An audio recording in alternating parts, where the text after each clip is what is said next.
Hello everybody, happy Sunday. Welcome back to the Church Sunday, hopefully without any interruptions today. Reptane, hi, thank you for joining the stream. Everybody, thank you so much for joining. How are you guys doing? I hope you're doing well. The weekend has been a good one, and as always, I hope you're doing better than me. Because I will be very honest with you, right now, you know how I am feeling? I'll show you how I'm feeling. I'm feeling like this cat. I kid you not, I love the Church Sunday, okay? But right now I feel like this cat. My body feels like being in bed, sleeping all day, and frankly, I actually don't like that because I have stuff to do, and also I cannot brain today, so yeah, I don't know. I think I am still under the effect of the antidepressants that I'm taking as part of my therapy. And one of the effects of the medication is to cause heavy sleep, which is the reason why I only am supposed to take that like about an hour or two before I go to bed, and I am not under any circumstances supposed to go driving after I take the thing. And yeah, I think the effects decided to last for a little longer today. Anyway, let's see if I can get anything done today, shall we? Also, that is kind of the reason why at least I think that I look like I am sleep deprived. I don't know. I looked at myself in the mirror earlier, and I thought to myself that I look a bit weird today. Well, I should say a bit weirder today. Anyway, so I have a bunch. Yes, I believe I didn't see in full zoom, full size, but I did see the avatar Reptane. Anyway, although I have a bunch of stuff that I started, and I was already supposed to have finished, I'm gonna work some more on something else because, frankly, I don't know. I just feel like trying to get some work done on this here. I have never drawn a kobold before. Actually, I'm not even entirely sure if I ever pronounced the name kobold correctly, or should I say the word kobold? In any case, I've never drawn one before, and I am daring to try. I actually started this a few months ago, in May actually, but I never moved forward any further than this here. Excuse me. And there's two reasons why I want to make a kobold. One of them, and possibly the main one, is because as you might recall me talking about this a few times on stream, I want to eventually make a game, and right now at least the idea that I have for the game, what the plot might be, in its most basic form, it's basically just a draft in my mind right now, is that in this game the villains are going to be kobolds, the enemies are going to be kobolds, or at least the main villain, or the boss at the end of the game, let's say, is a kobold. But right now my running idea for the enemies throughout the game is to have at least a few kobolds working as minions for this boss. And for that to ever happen, I first gotta design something. I gotta teach myself how to draw a kobold. So that's why I started this. And the second reason why I decided to try and make one is because it's actually good that I at least know how to do it. You know, how to draw one. Because in the future, who knows, maybe I get a commission where I gotta draw kobolds. And besides, it increases my... how should I say it? My range of creatures that I am capable of drawing. So yeah, I'm drawing this basically from my memory. Not my memory. Completely straight from my imagination. I'm not using any reference, although I probably should, and I might. But so far, this looks ugly. But it's just, I'm still just starting on this, even though I started months ago. Because you know what I always say, well, one of the things that I always say, basics first. So yeah, let's start ugly, at least make it exist first, and then we'll improve on this as we go. And by we, I mean me, because you guys don't have the power of the pen. By the way, I might hit you up with something next month. I hope it's not a punch in the jaw. All right. At that state, it reminds me of that running horse gif from Syriac. Ooh, I thought I had forgot about that one. Yeah, Syriac makes some very crazy stuff, man. Seriously, what I'm about to say goes mainly for people who use drugs. I'm completely against this stuff, for the record. So I just gotta raise the question or the argument, whatever. Why take those awful things when you have Syriac on YouTube to give you a major trip? Seriously, I've never done drugs, never will. But whenever I watch a new or even old video from Syriac, I cannot not imagine that that's what it might be like to be high. Stuff is crazy. Let's see. Let's check that GIF. Oh yeah, that horse. Yeah, I thought I had forgot about that. That one is an oldie. All right. Anyway, don't do drugs, kids. And grown-ups too. Don't. It's bad for you. All right, let's at least try to make this kobold. Again, I've never drawn a kobold before. Do kobolds even have horns? From what I read about kobolds, at least as far as the main gist of their lore, as far as Dungeons and Dragons is concerned anyway, is that they might have some blood relation to dragons, like some unlucky offspring of dragons in a long time ago. Yeah, I actually don't know if kobolds are supposed to have horns.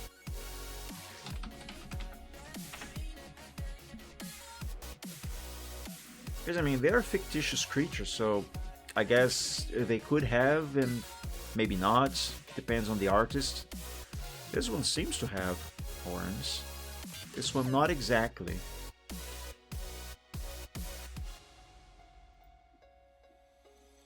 This one just looks like a goblin. Though from what I read, kobolds are actually supposed to be incredibly smart. Yeah, this one also has horns. Okay, so I think I am on the right track. Hey, Key. I'm sorry if I mispronounce your name, but I'm just gonna say Dyer. I'm sorry if I mispronounce your name. Thank you so much for joining the stream. Happy Sunday. Welcome. How was my day? I don't know. My day started only 2 hours ago. It's one of the reasons why I still feel so sleepy as I am. But yeah, thank you for joining and welcome. Your stream's so amazing. Thank you. I just started today. I still haven't done anything other than just yap. Anyway, let's see what I can do about this kobold. So, last time that I worked on this was in May. And there's still a lot to be done. I think that right now what I should probably do is draw the arms, perhaps. I absolutely have to redo the leg, and this head I think is a little too small. I mean, the overall size of the head is proportional to the body, at least as far as the body is right now. However, I feel like this head needs to be a little longer, you know? Yes, let me make this head a little longer.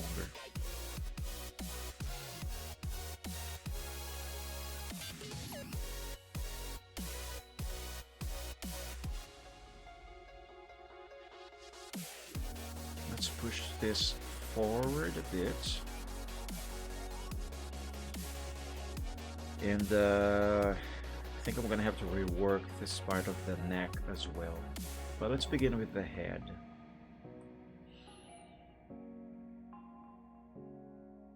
Actually, this correction is going to be a lot easier to do if I use the curve tool.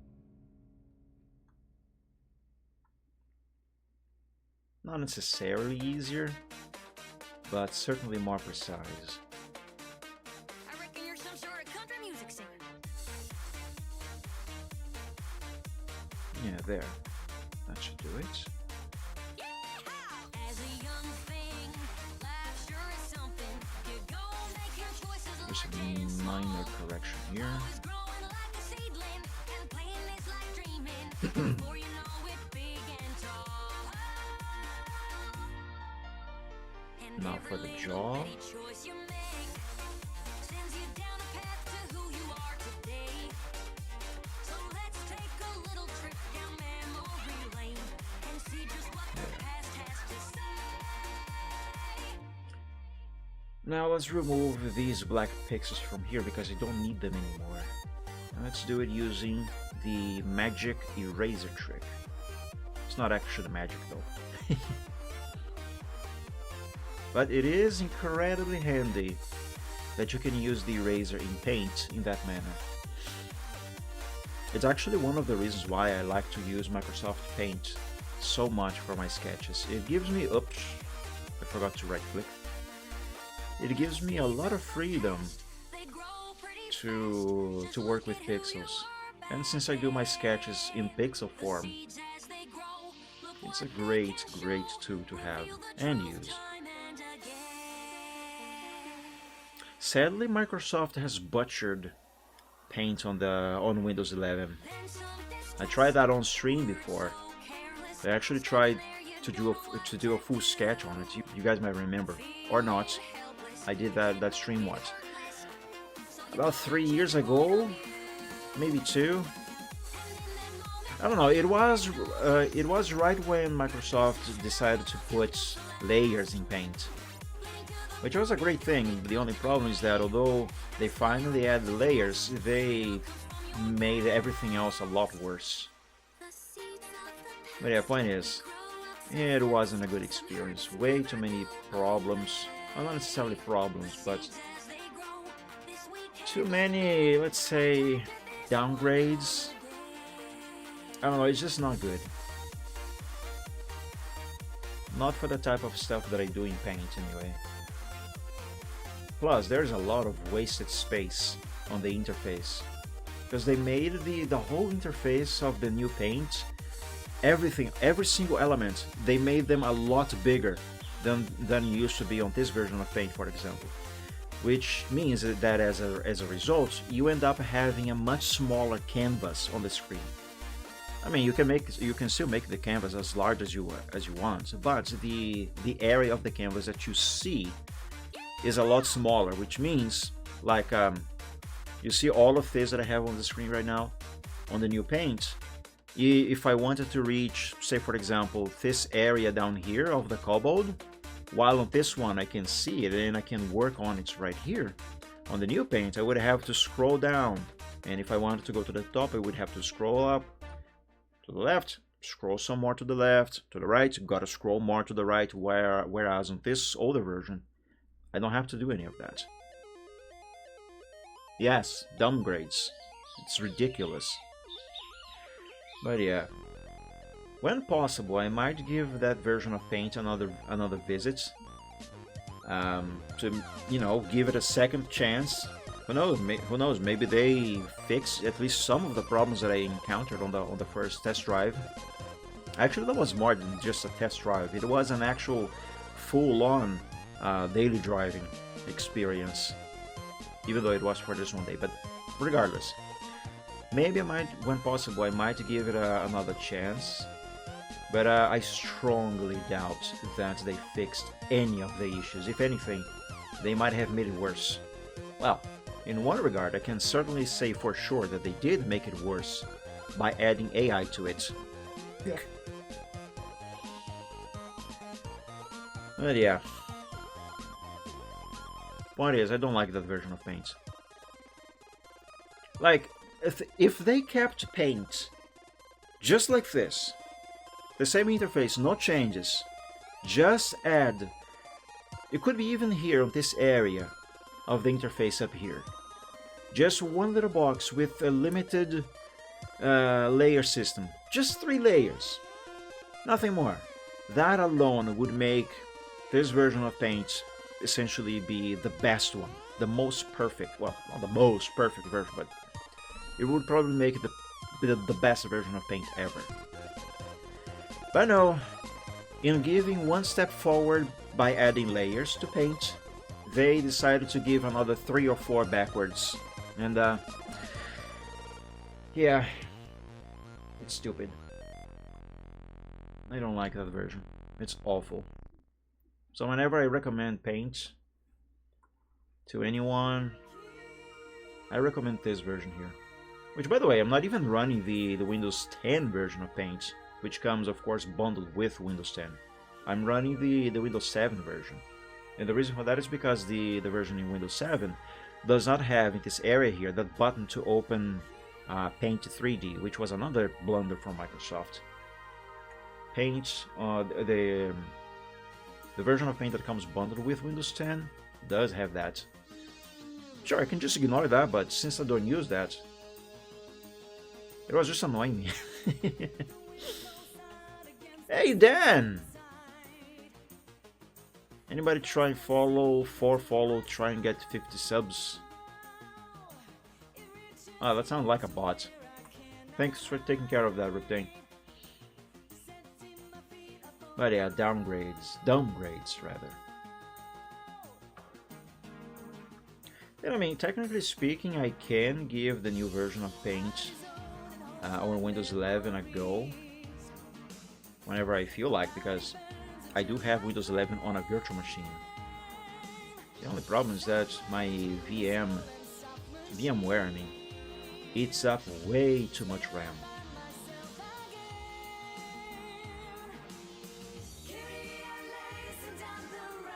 Okay, let's move this eye down a little bit.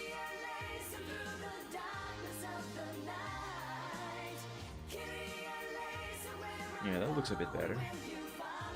And let's save. Always remember to often save your progress, whatever you're doing. Gaming, writing an essay on Word, doing your taxes on Excel, drawing, doing art. Always save often, because you never know when something might go wrong and you might lose all your progress. And mind you, I speak from experience. In both regards, art and gaming. I surely learned my lesson with Wolfenstein. Alright, let's try to improve this leg a little bit. Also, the anatomy is not quite right. I'm not entirely sure how I should drop his leg though, because I reckon kobolds do have legs somewhat similar-ish to the legs of dragons. Actually, just quadrupeds in general. But yeah, I'm not exactly very good with anatomy, so might as well take a look. This one looks like a... Oh, it actually is a dog. That's a dog, that's not a kobold. Anyway.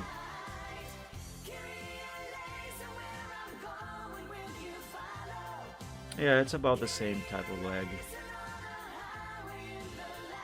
You just need to work with this anatomy. Also, I think this body is a little too thin. Oh, actually, you know what? I just realized something. This is supposed to be a kobold. However, that's a Yoshi. Yeah, I was drawing a Yoshi back in May. This body is the body of a Yoshi. Don't believe me? Here, I'll show you. Let me decapitate him.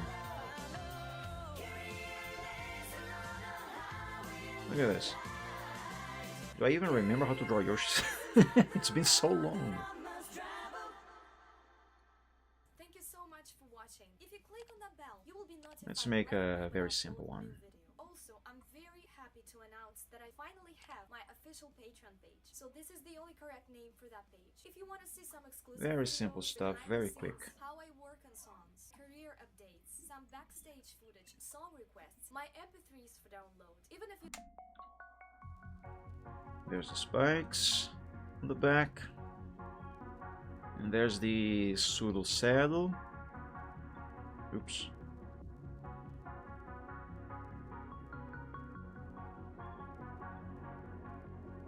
Let's erase here. And here. What I am doing right now, erasing these pixels here, is something that you actually cannot really do on the new version of Paint on Windows 11. And that is one of the major gripes that I had with that version.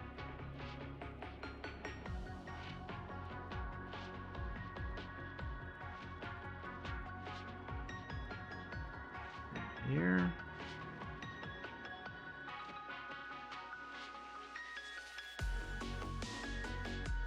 And an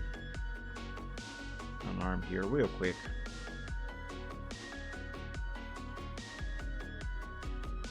I know this looks awful, but just a quick. Anyway, other than the lack of boots, that's a Yoshi. I drew a freaking Yoshi. That was not intended at all. Alright, I absolutely need to redo this entire body.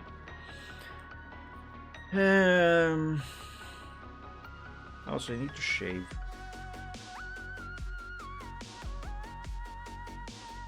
Yeah, I think I will need a reference. Because otherwise I'm just gonna end up drawing another Yoshi.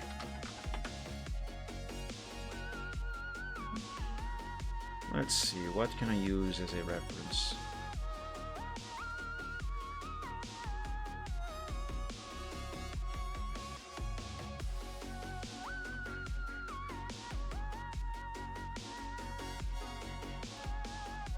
That's cute. That's also kind of cute. Yeah, I think something like this would probably work for me.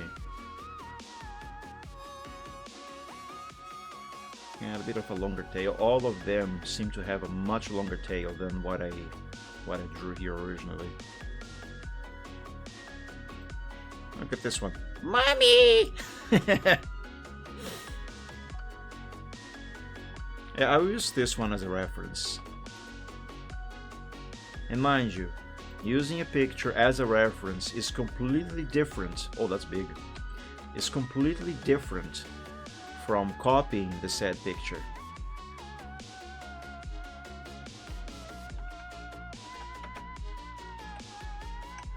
Come on, Control V. Where's the rest of my picture? Seriously?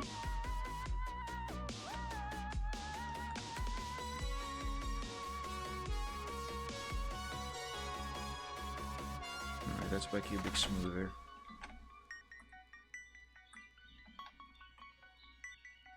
Oh, it would be a lot easier for me to use this as a reference if I remove that background. So let me do that.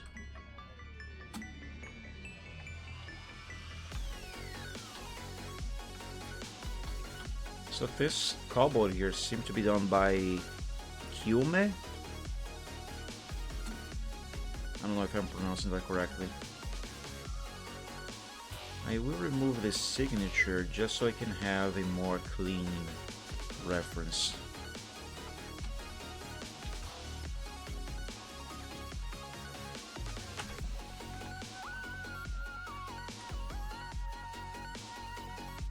Yeah, that's a good size.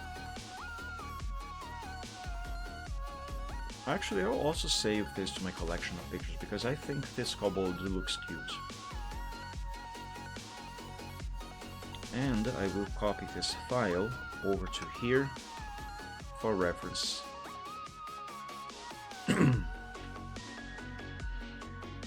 Yeah, I gotta redo all of this actually. And also the head. This head is too dragon-like.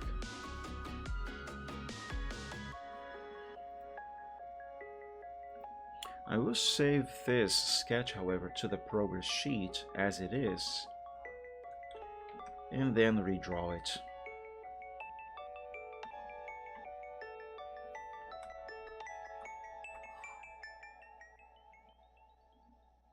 There.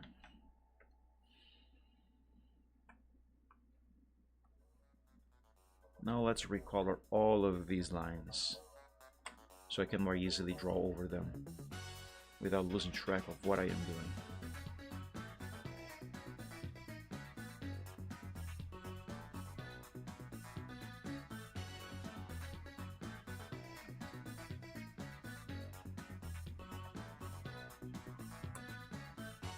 Now this head that I doodled first to use as a reference, I don't know why I didn't use that as a reference for this head here. Anyway, I kind of like that head there a lot more than this one. So I think I'm gonna go with something like that.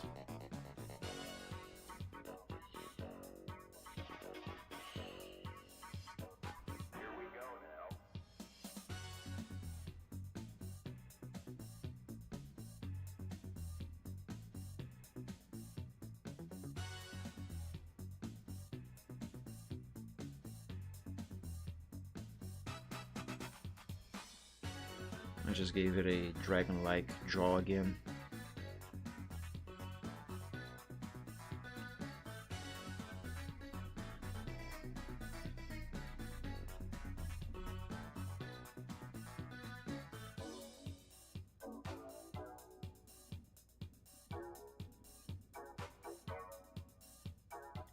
Also, I think I'm gonna go with a different style of horn. Oh no, that looks awful. Let's not do that again. Actually, I'm going to reuse this horn here.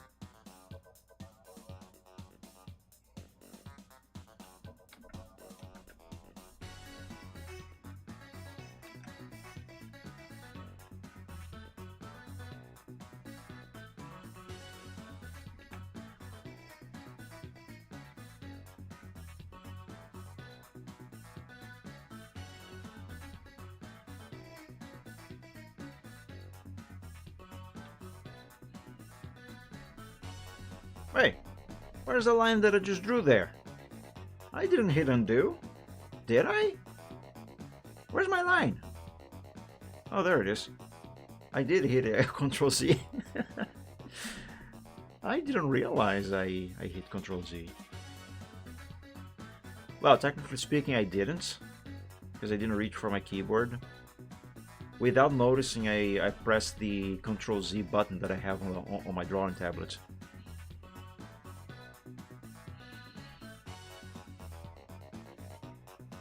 Alright, that looks weird, but it's fine. Basics first.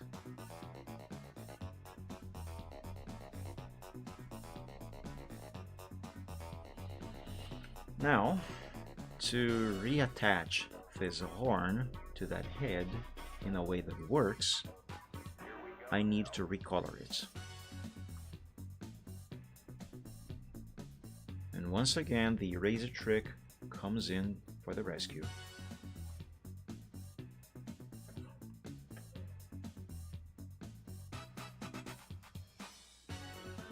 Actually, instead of having this horn be black, let's change its color so it's easier for me to work on some other lines that should be intersecting with these.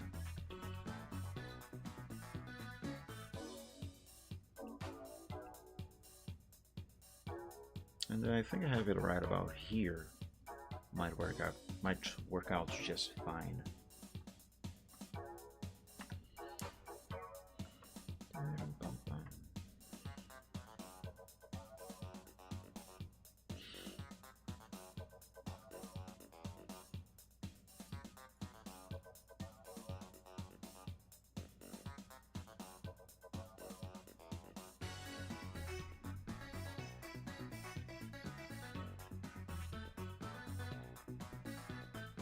Alright, let's fix this head now.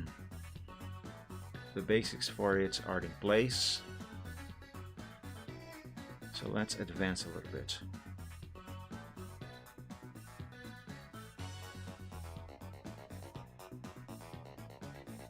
I like the song.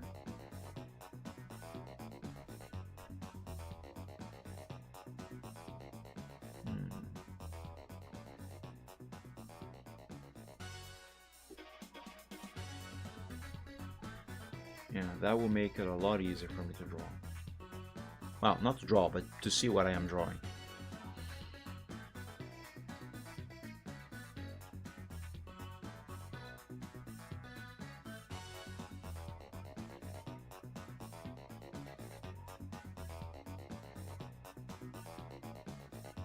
Here's the top of his muzzle. Hand, can you just please draw over the line? Thank you. Stay on course. Keep on track.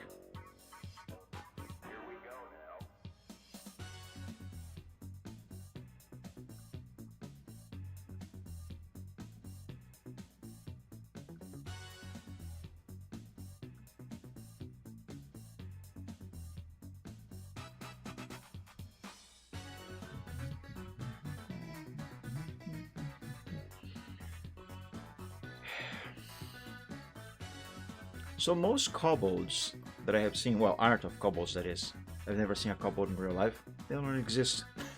Anyway, most of them that I have ever seen, their mouth always has this kind of tooth-like shape to the mouth. Like you can see that on this one that I am using as a reference. Obviously the one that I drew as a little doodle there. And if we look at some other examples, like this one, it is more subtle. Also very pixelated, but this one also has that. This one not so much. This one has actual teeth showing. This one does have the thing that I am talking about. The hell is this? Anyway, point is, most kobolds, most art of kobolds seem to have that. And I am going to give that to my kobold as well, but I will begin his mouth with just a basic shape, essentially the same one that I always use for my dragons.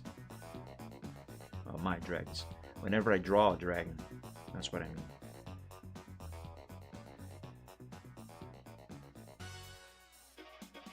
I'll just modify this later.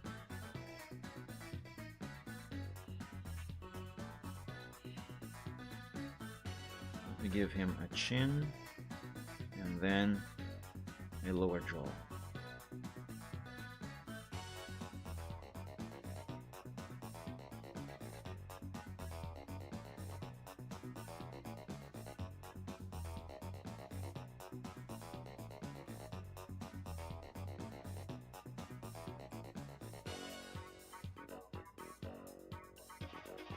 Don't you just love when you are drawing a line and your hand decides to go somewhere else?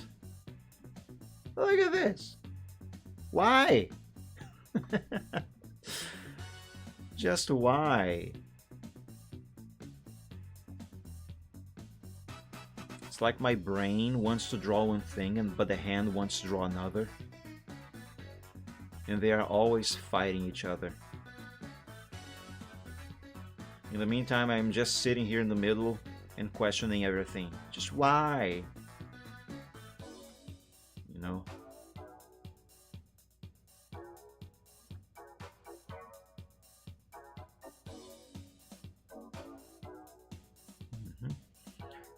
Now, actually, I think that horn needs to come back a little bit more. Let me move it back.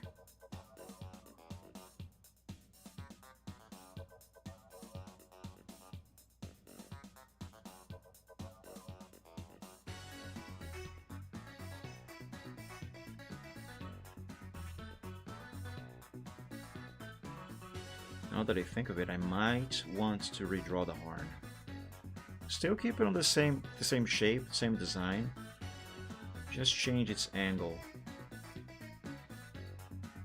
Okay, now that head is way too flat on the top. No, undo.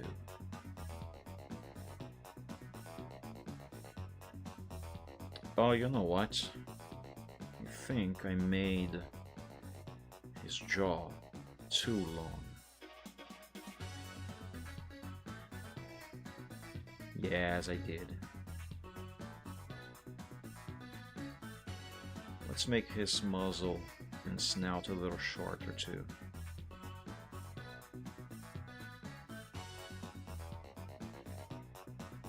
Now I have a little mess of lines over here, but thanks to this version of Paint being amazing and awesome, I can easily fix that.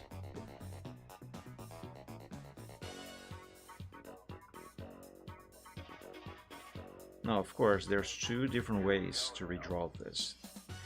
I can either draw new lines on top and just carefully erase the old ones, or I can draw new lines on top using a different color and then use the eraser trick. I don't know if it actually has a proper name. I just like to call it eraser trick. But anyway, use the eraser trick to then erase the old lines that are no longer needed.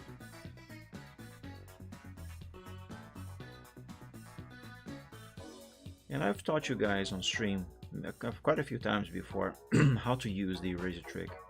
It is a very handy tool for anyone using Microsoft Paint for anything. What the hell did I just do there? Actually, the chin itself also needs to be redrawn a bit.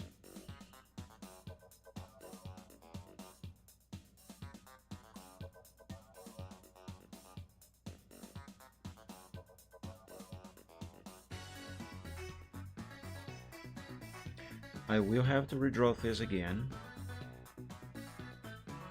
but let's keep it as this for the moment.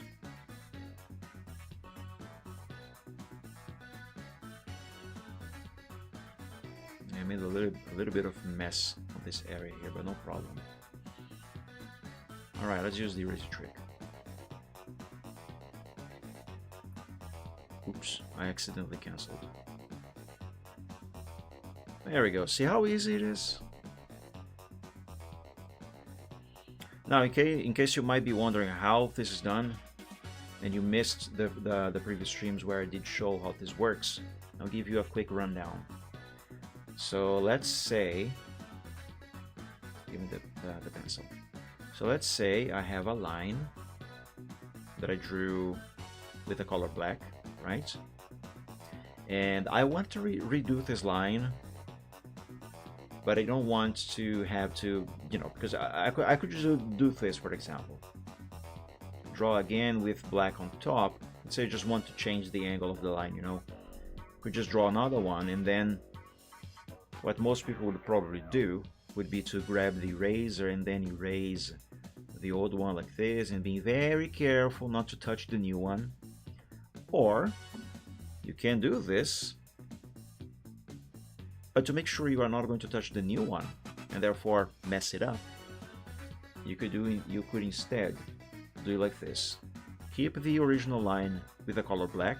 For this example, it's going to be the color black, and then pick another color on the primary color. So right here, color 1.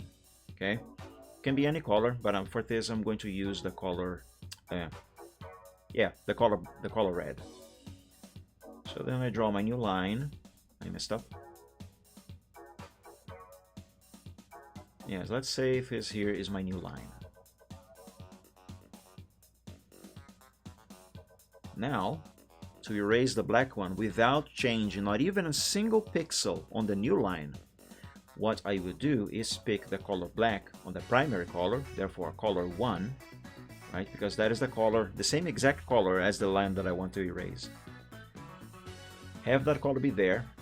On color 2, or as I prefer to call it, the secondary color, have the same color as the background. So in my case here, my background is completely white, right? It's 100% white, so I already have white on the secondary color there. Keep it like that. Grab the eraser, and with the eraser, you are not going to left click and erase, because if you left click and erase, it's just going to erase everything.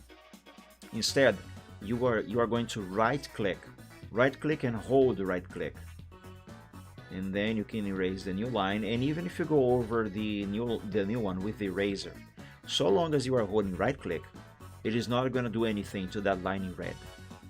And the reason for that is because same thing works with the pencil, by the way, just in a different way. The reason for that is because when you left click in Paint, if you are using the pencil in this case, it applies the primary color, which is the one that you have on color 1. But if you right click, let me put blue on the color 2 over here. If you right click, you are going to use the secondary color, therefore the color that is set here on color 2. So the same thing works with the eraser, right? Like right now I have blue on color number 2, secondary color, and you can see my eraser is now blue. I was gonna say green. Anyway, my eraser is now blue. If I left click, it is actually going to draw a trace of blue, because that is the color it is applying when it erases something. And if I right click, it is actually not going to do anything, because the color black that is in the primary color is nowhere to be found where I am passing this eraser over. But if I pass it over the black line over here, it will turn the black line into blue. And the reason for that is because the eraser is applying its secondary color into whatever is the primary. So if I have black as the primary color with blue as the secondary color, any black line will turn blue. And if I change this to red, for example, on the primary color, then only the lines in red, are going to be turned into blue. So yeah, you can use this to recolor a lot of things, erase things. It's very handy. And that is the reason why I like to draw my lines, my sketch lines, with multiple different colors sometimes, before I change everything to the same color. But yeah, that is the basic gist of how the eraser trick works.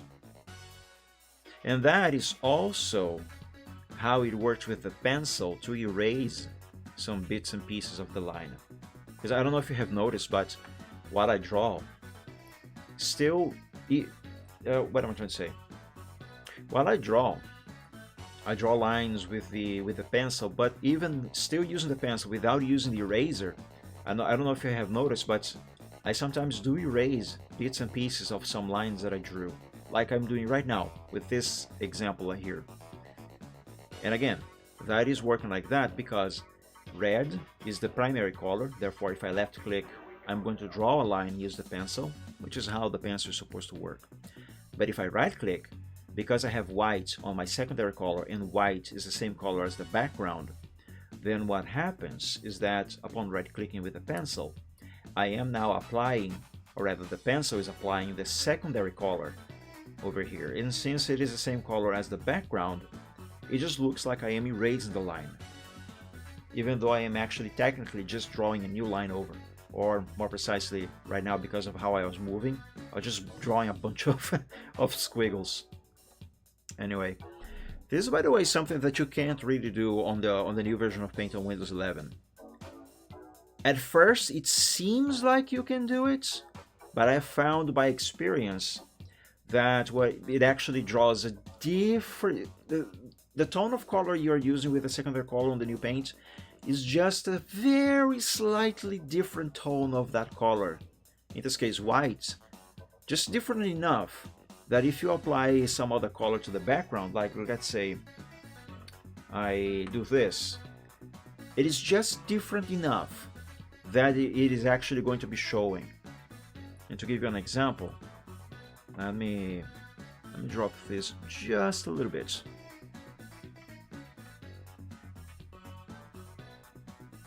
Like you can really see there's a new line there, right?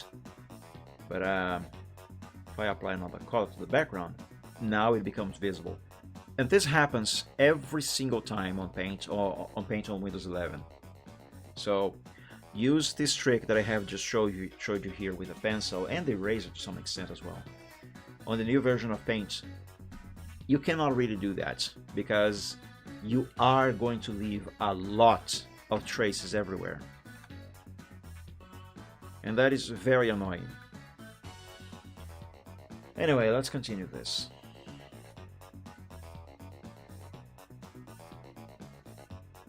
This chin is a little too square down here.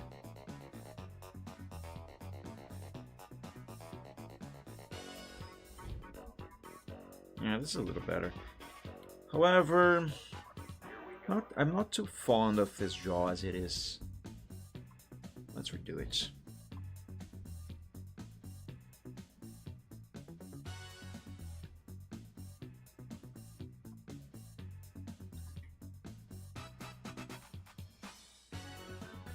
Let's do this in sections.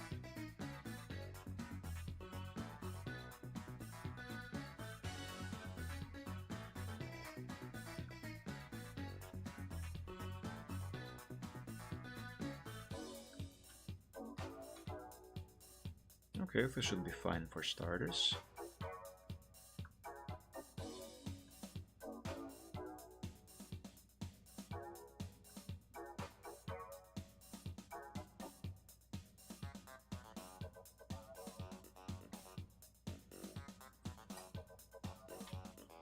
There.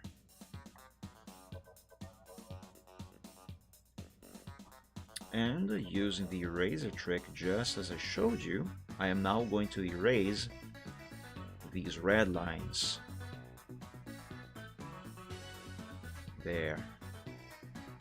See how helpful it is? It's really helpful.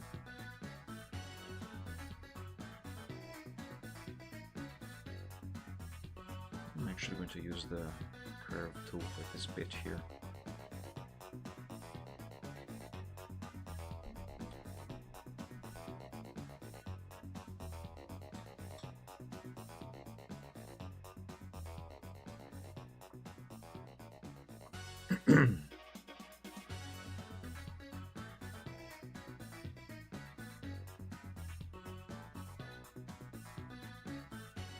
Yeah, I think that is going to work for now.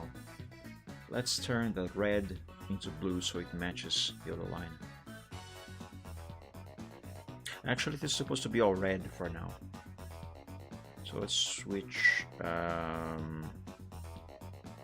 blue on the primary, red on the secondary. There we go.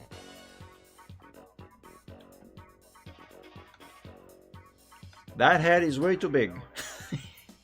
For this body, it is too big. But since I am actually redrawing the whole thing, it should actually be fine. Got a new email. You've got mail.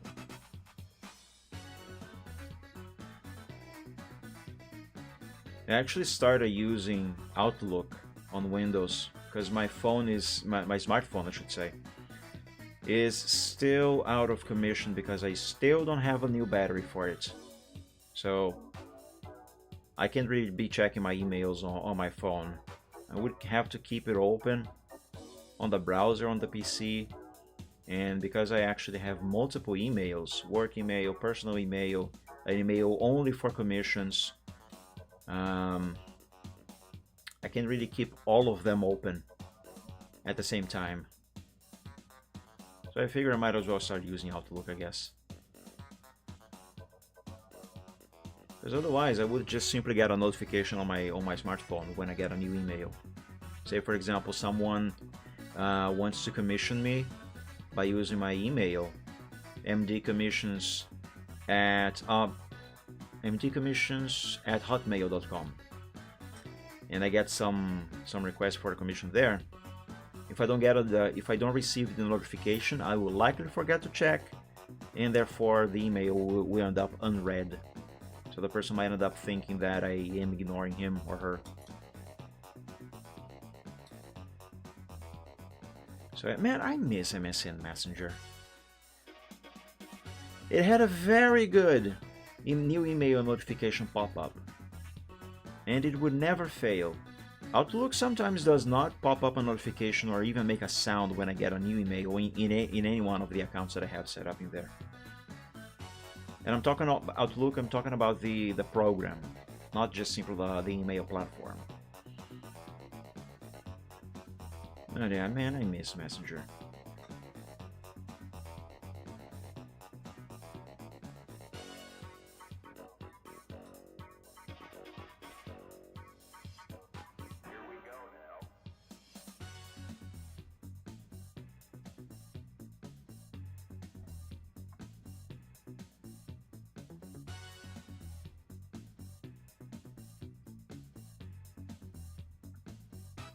Little by little, slowly but surely, I am making this jaw just right.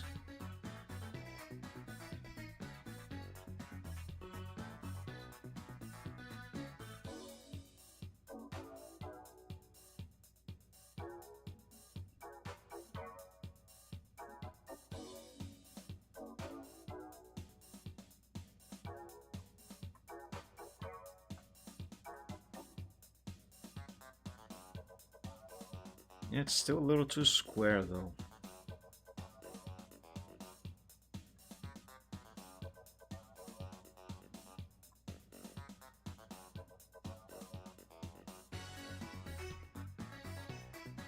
Yeah, it needs to be a little more round. At least I think it has to be like that. Because who knows, maybe for a kobold, a different style should be more effective.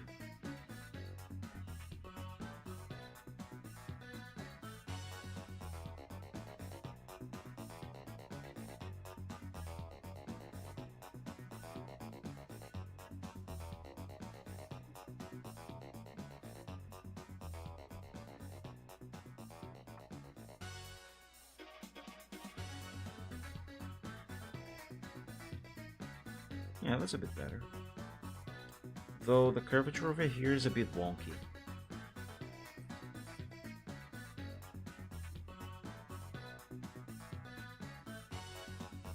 Yes, I think this here will do just fine.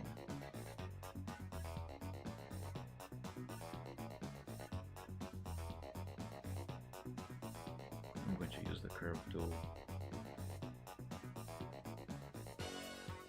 It is going to give me a lot more precision.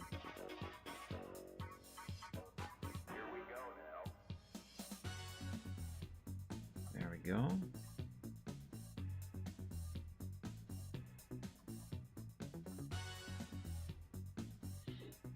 Much better. Much, much better.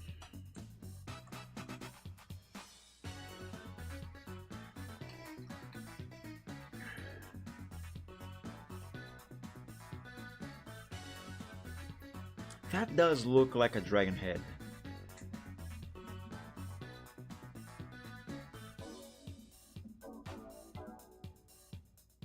But fine, let's keep it like this for now. Basics first.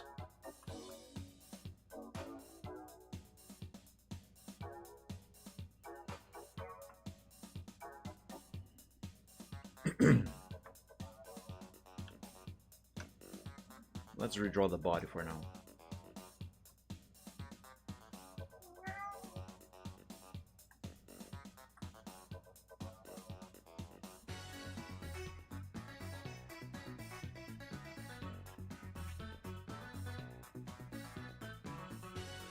That kobold over there, he looks so goofy.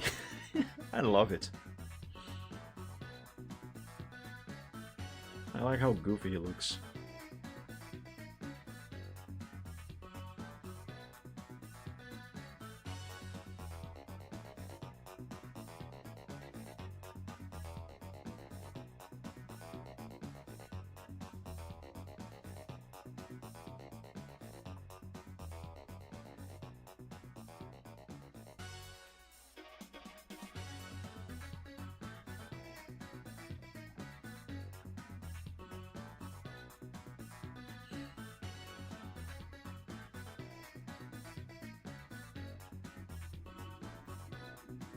I don't know where I'm going with this thing right now, but it's looking pretty bad.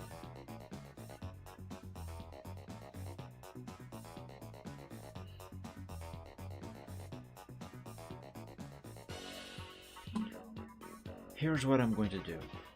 I'm going to save this to the progress sheet and freehand the body completely. So it's going to be very wonky, poorly drawn, but I need a better basis to work with. Because this here, that's not helping me. Not one bit.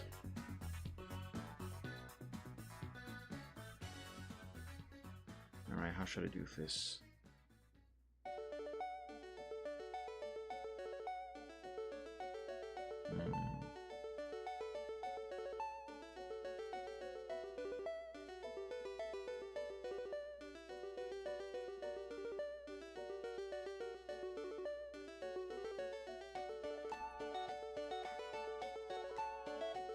I need to expand this canvas.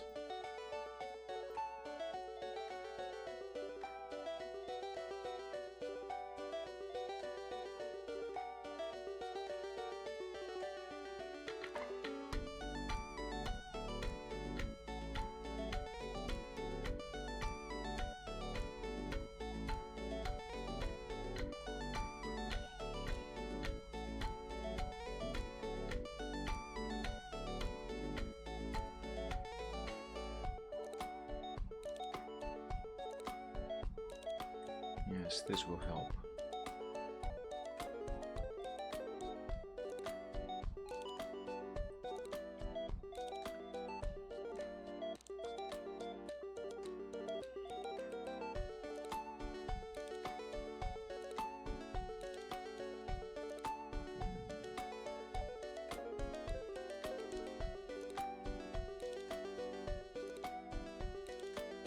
I think this head might need to come forward a bit. Either that, or I'll have to redraw the head again, but at a different angle, because as it is right now, it looks like he's looking down a little bit.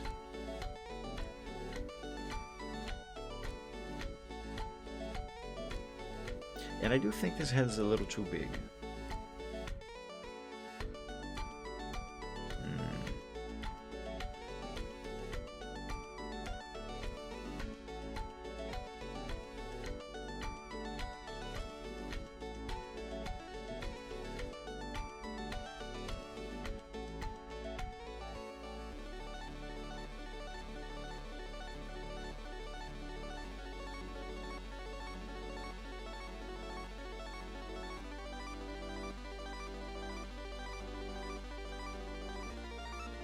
That as a tail is not going to work.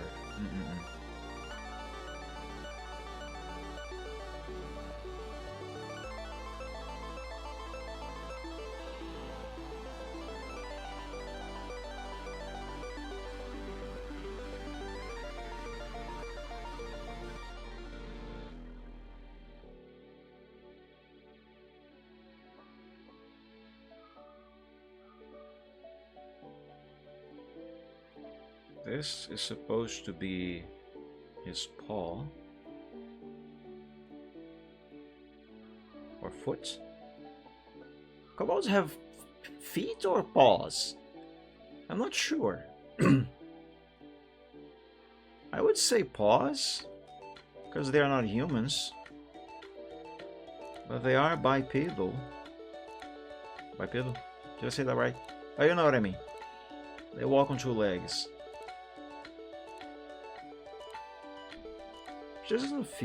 It just doesn't feel very natural to call them feet.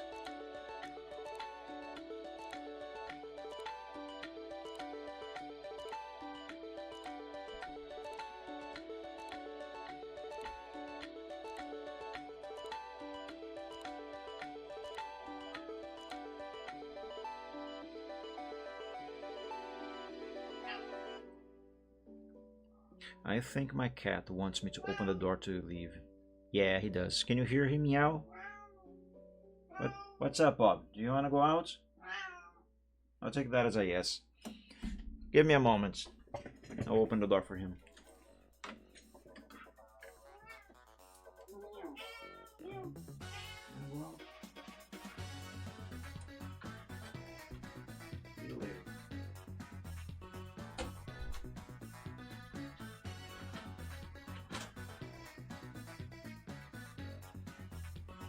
My cat is such a adorable fuzzball.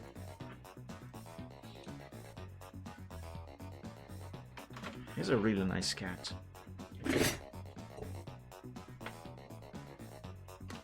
He actually follows me everywhere I go in the house. And you know something interesting that he does? I noticed it. Um, I am keeping his food bowl inside my room now because before we used to leave it in the living room so he could go over there and eat whenever he wanted, drink his water whenever he wanted. He still can do that, of course, just inside my room. The problem with having his stuff all out there in the living room is that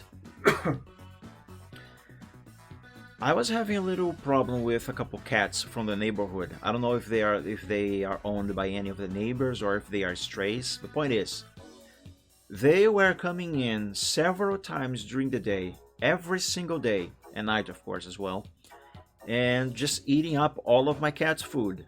I was having to buy, essentially I was feeding 3 to 4 cats, and I only have one.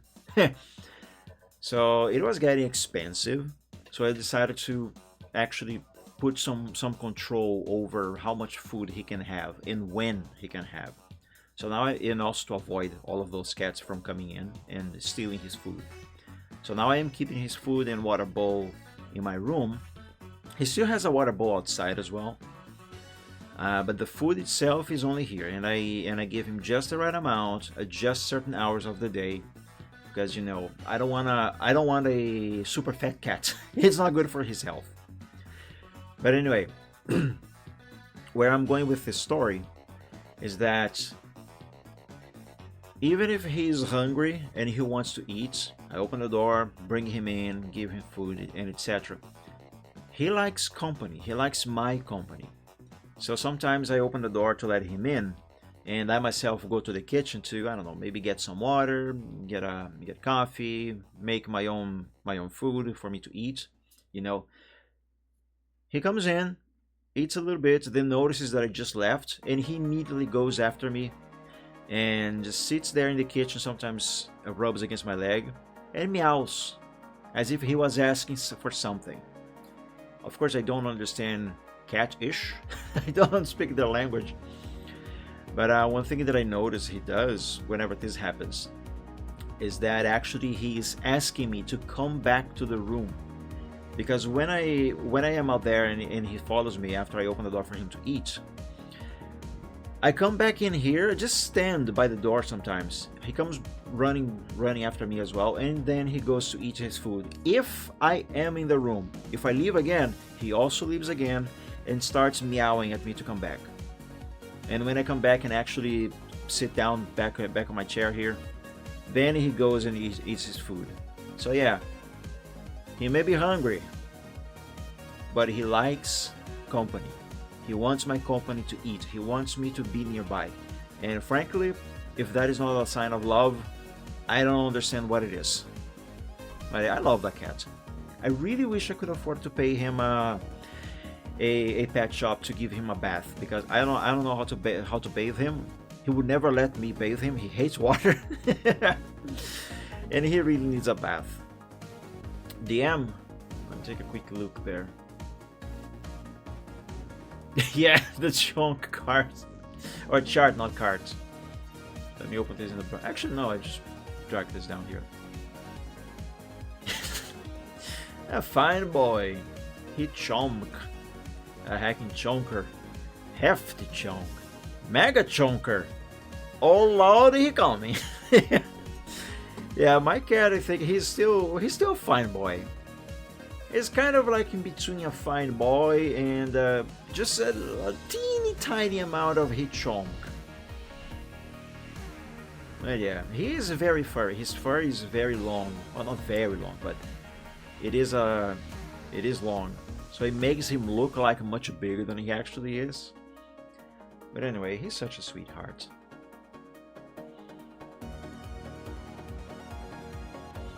Alright, let's continue this.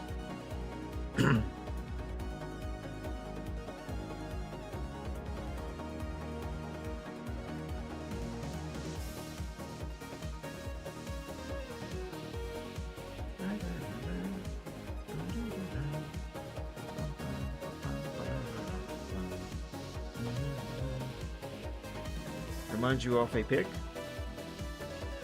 Which one?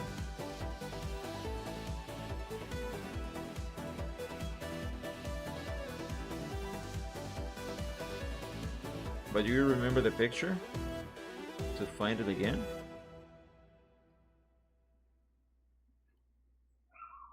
This is not very good.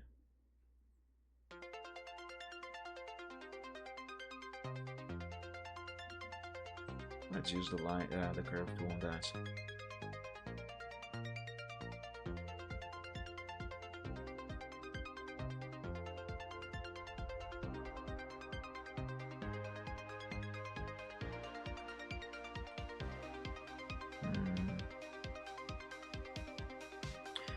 Not sure about what I'm doing here.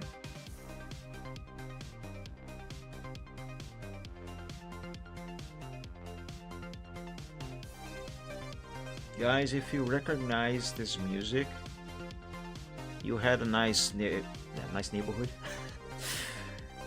You're awesome. And you likely had a good childhood.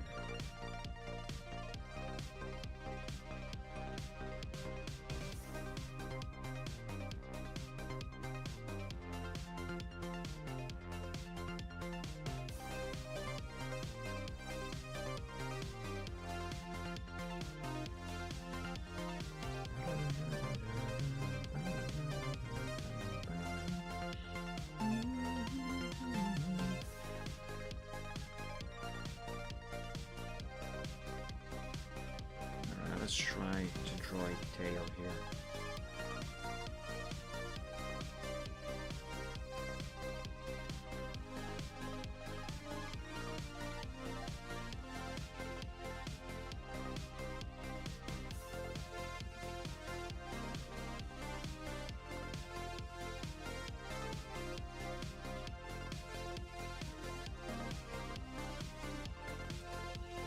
Yeah, his body still needs to be thicker than what I am doing here.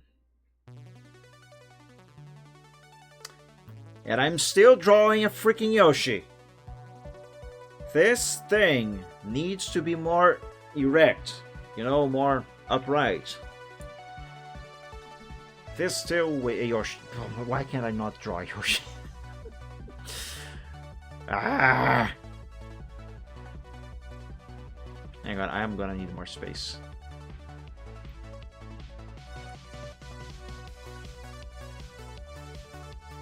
That's a Yoshi! A weird one, but one nonetheless.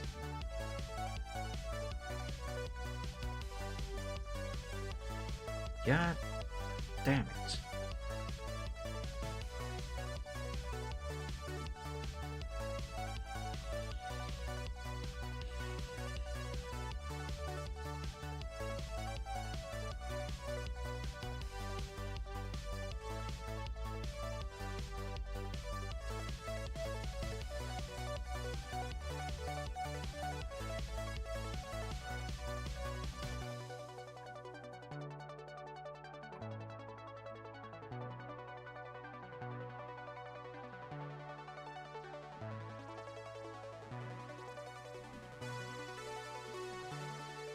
Oh, there's a couple of straight pixels over there.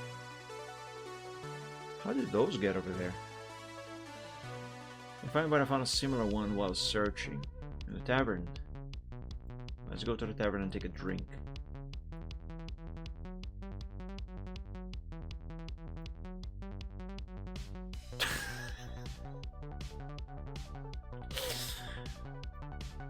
Oh no!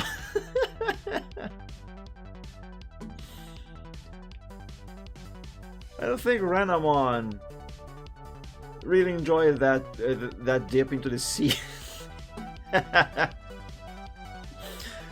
Oh, the poor thing.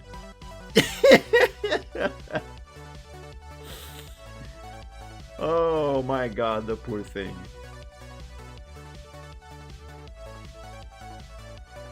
That's good. That's good.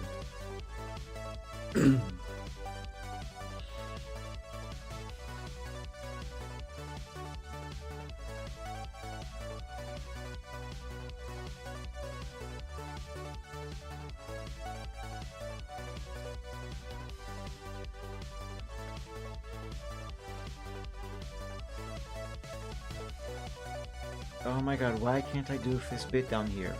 Fudge.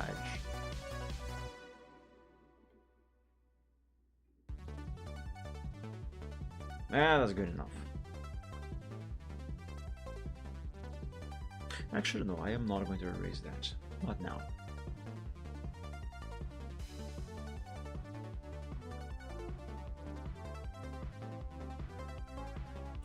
Alright, for the tail, I'm actually going to erase everything that is in here right now.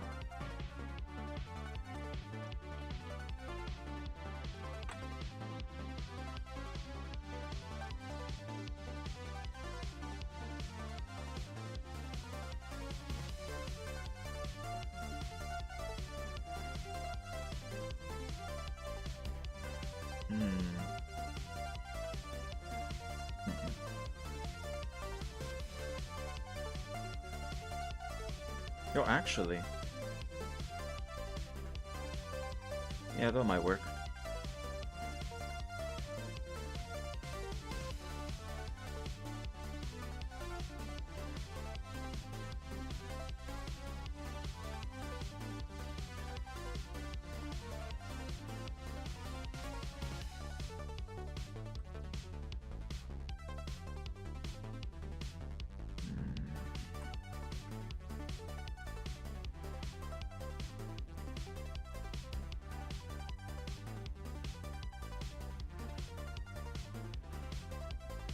I have a better idea.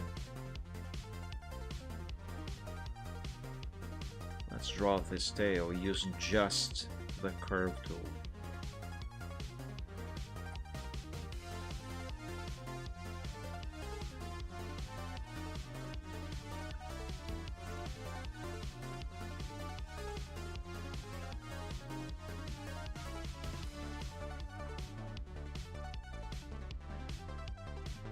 Yeah, that's much better.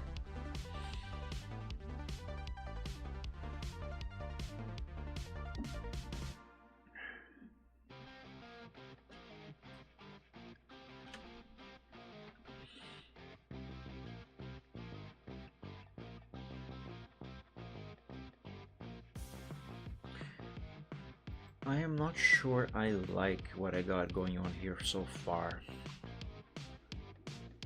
It's not as bad as what I had originally, however. So I guess that's a plus.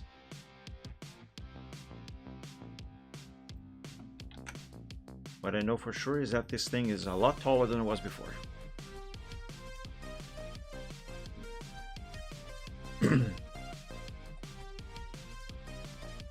Okay, let's draw a more proper body here now.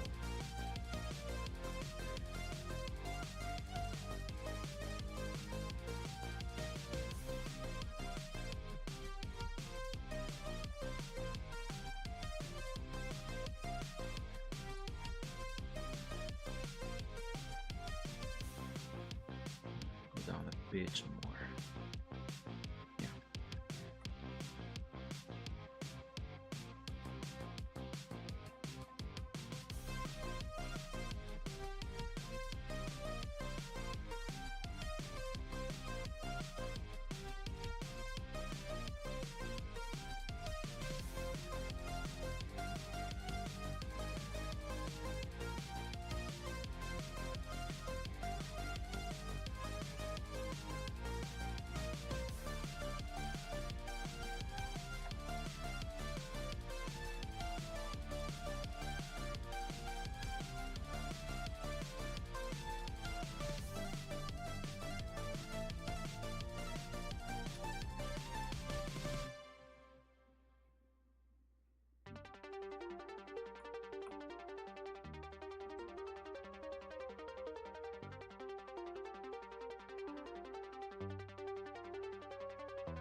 No, I'm going to erase this later. Not now.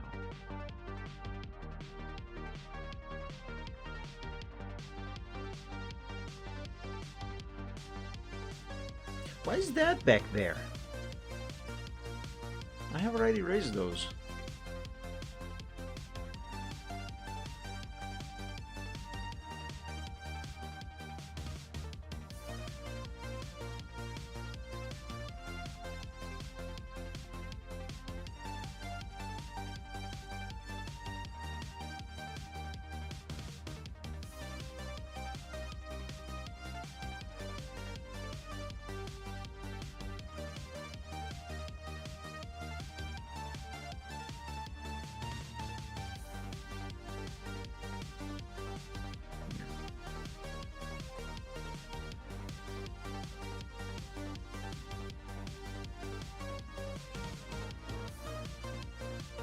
Oh, you know what? The basic shape for this leg, it's not necessarily wrong. However, it's not quite right either. This leg is too forward, if that makes any sense.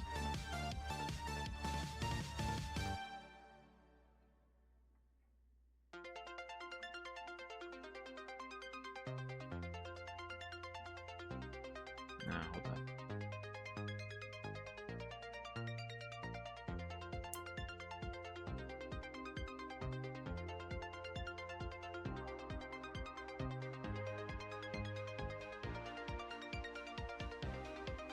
Is this what I want to do?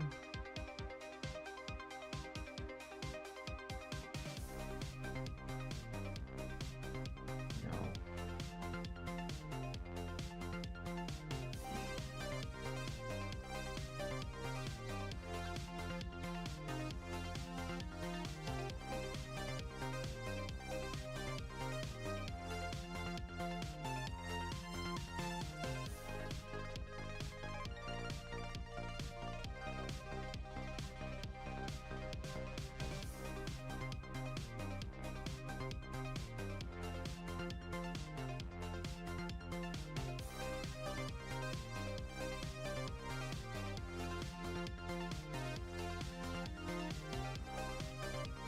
That doesn't look right.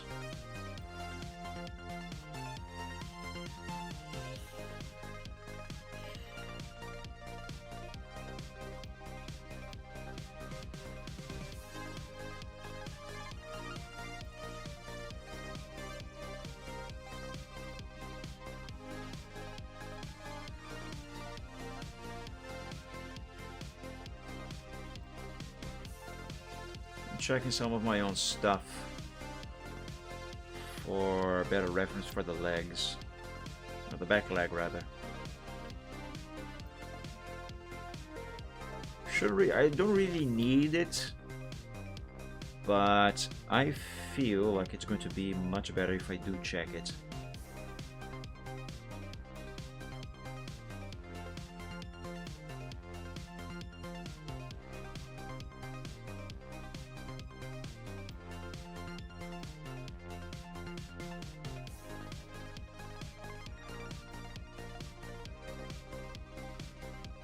Taking a while to load this one, huh?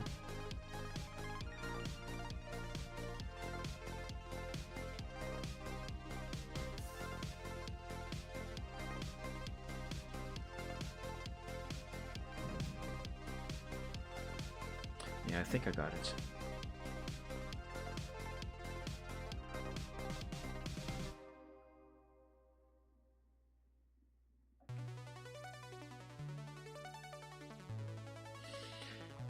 Actually, I think it's going to be better if I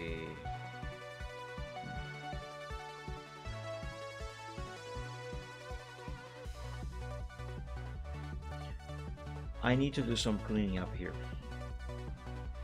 All of these lines everywhere, they are confusing me.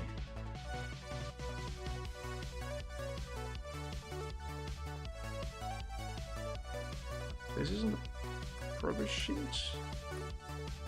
Actually, I should save this to the progress sheet first. Mainly because of the tail, because otherwise everything is the same.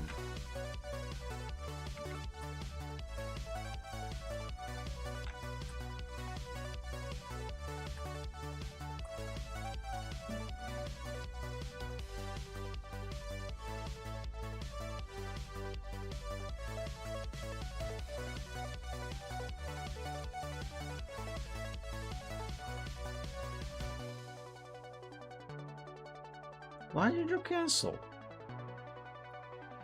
I didn't cancel that.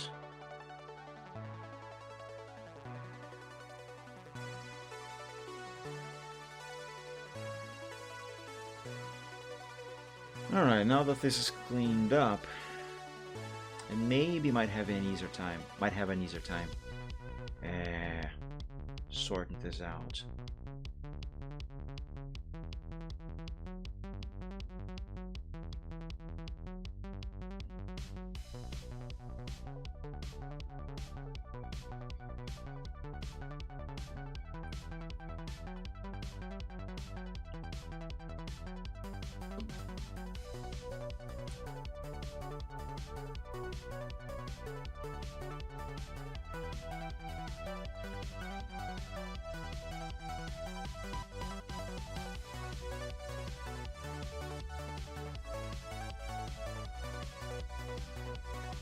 What if I freehand this leg?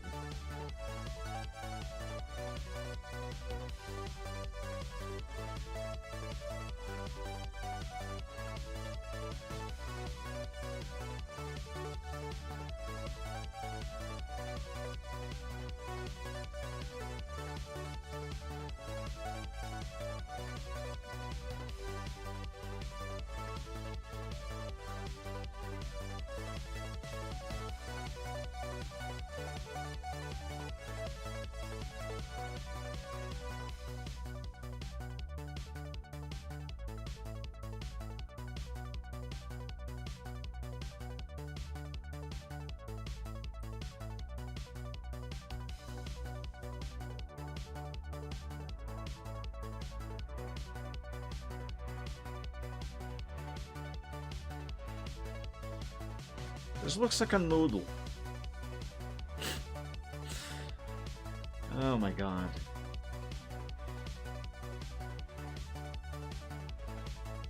Ah, great. My internet just decided to unlive itself. Fantastic. I hope it is just one of those moments where it unlives itself for a minute or two and then it comes back. It does that a lot and I have no idea why. I've never managed to figure that out. Not even my ISP seems to know what might be causing it, because on the times that I call them to report this problem and then hopefully have it fixed, they always said that everything seems to be fine on their end. No issues at all.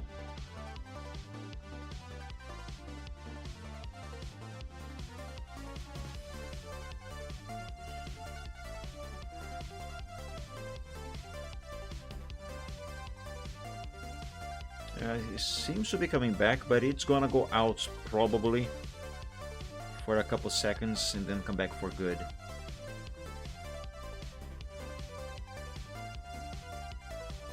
I mean, it seems to be up, and no, it just went down, as I said it would.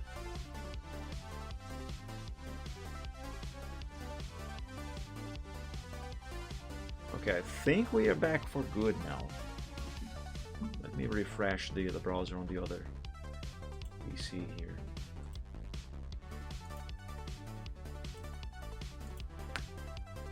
Yeah, sorry guys, my internet, as it usually does every now and then, it unlived itself for a couple minutes, but we seem to be back now. Let me just finish refreshing the browsers on the other PC. That PC is a tad slow.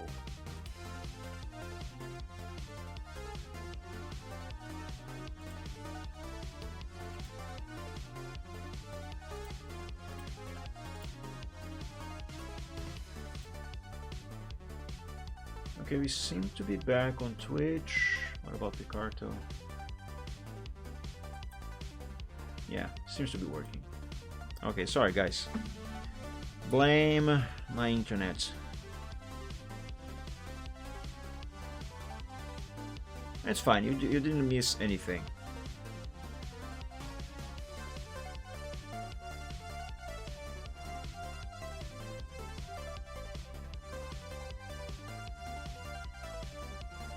Oh, this lag could be so much better. It can be so much better.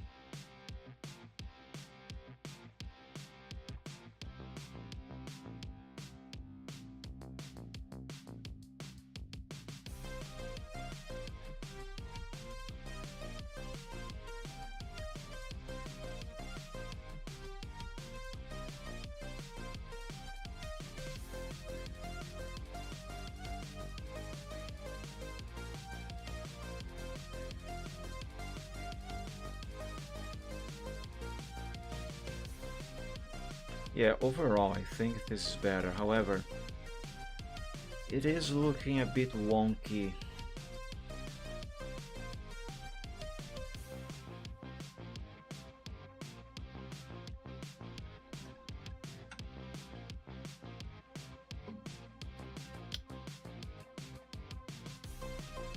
This body shape is completely wrong.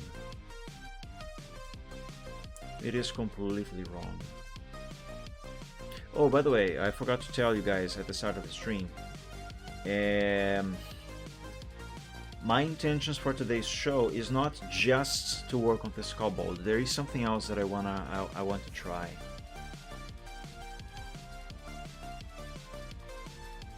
I just don't know when I'm gonna try it. Yeah, this body shape is very off. I will save it to the progress sheet for backup reasons, but I am going to change this.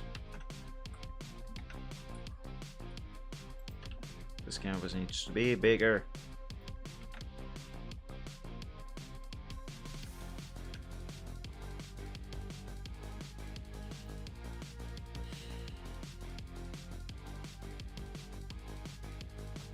Right. Now, obviously, this is 100% as unfinished as it can be, right? But even for something very basic, you know, basics first and all. If for something basic, this is very wrong. It's completely wrong right out of the gate.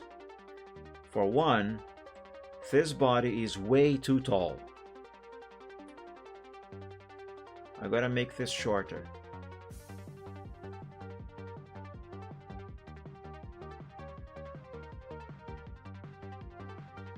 Yeah, maybe something like this. Now let's make this leg shorter.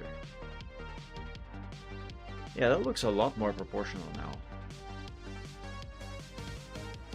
Tail might be a little long, but I'm not gonna bother with the tail yet. Not a priority.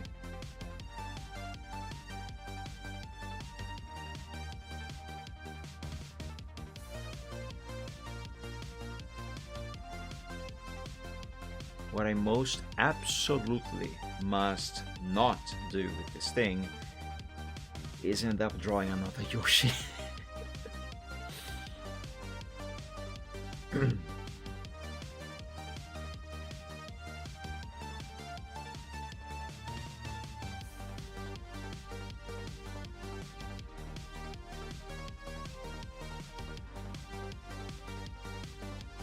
Not gonna lie to you. The songs that have been playing for the past few minutes, they are making me want to go play Top Gear.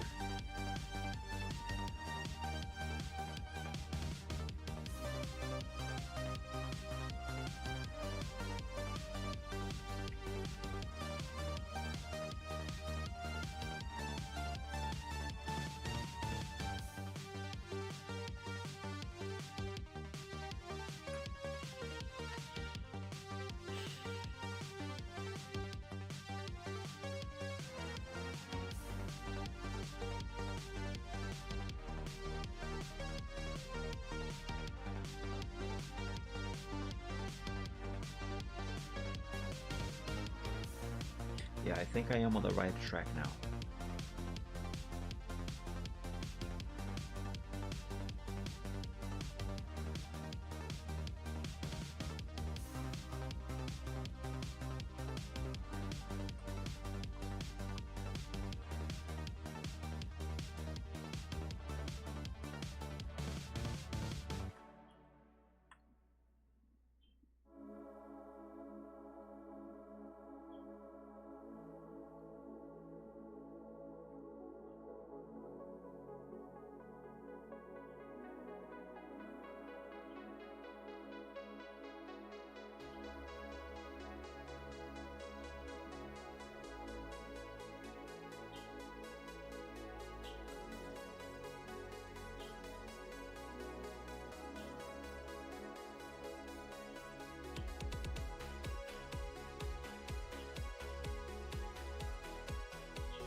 Yeah, I can already see that this is way better than whatever the hell I was doing before.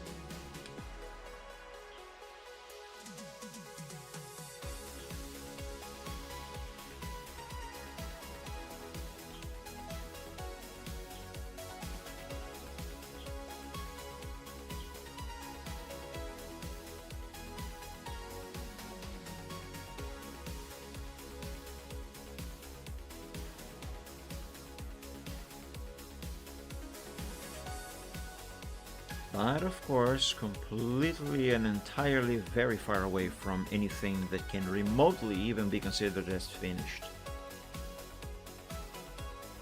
But it's progress.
I think I have an idea here.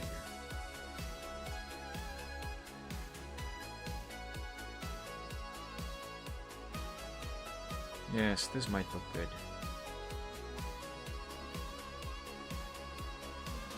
If I can do it right, of course, which I can.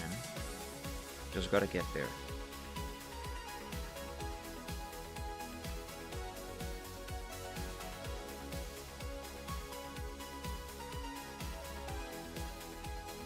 There we go.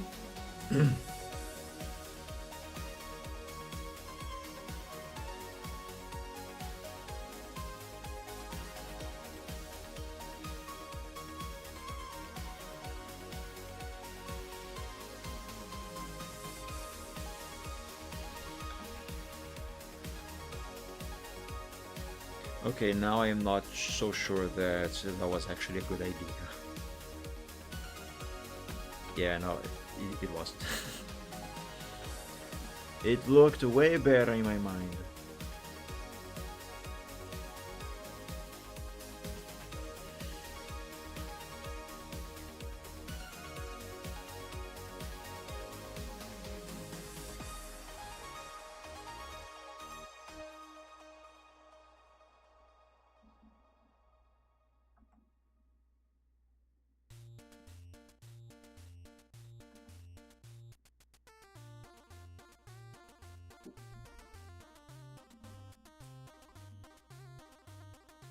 This bit here, I need to redraw it.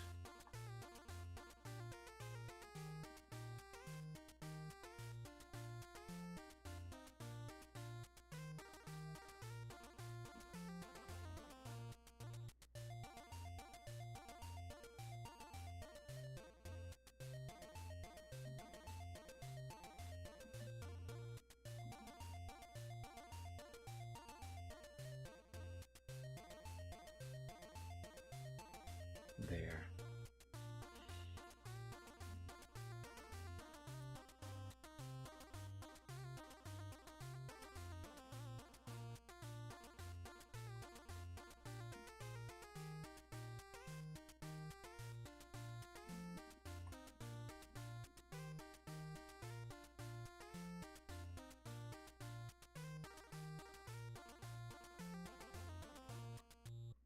Alright, I'm not sure at all if I actually know what the hell I'm doing here.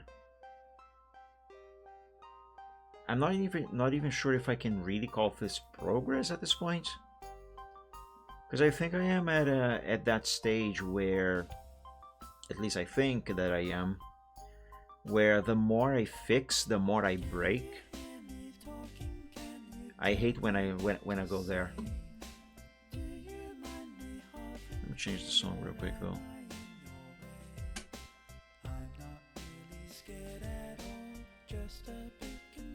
I like the song, but I want to hear something more upbeat.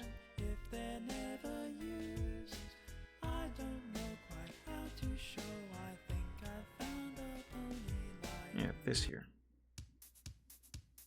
No, the next one. There we go. More upbeat, more inspiring.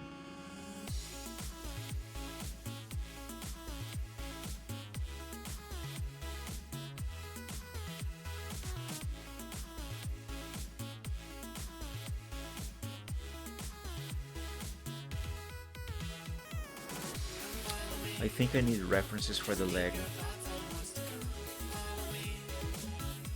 Just freehand that stuff, draw it from my head. That's not really working out. I mean, it kind of is, but I'm not very happy with the results so far. And I feel like I am wasting too much time on just that leg. So I need a reference for legs.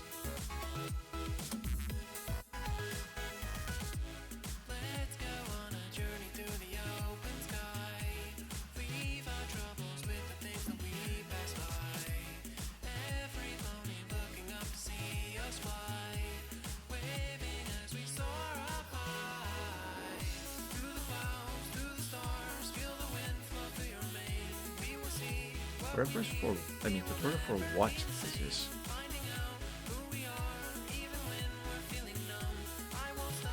Artist file type guide? Eh?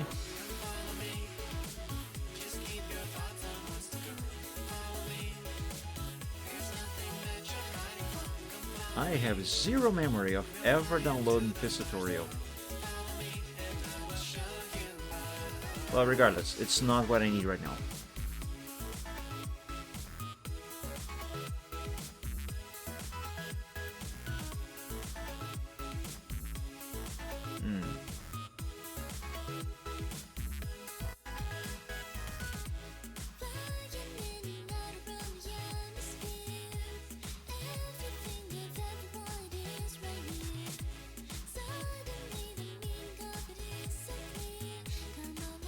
This is a bit closer to what I need, but not quite there.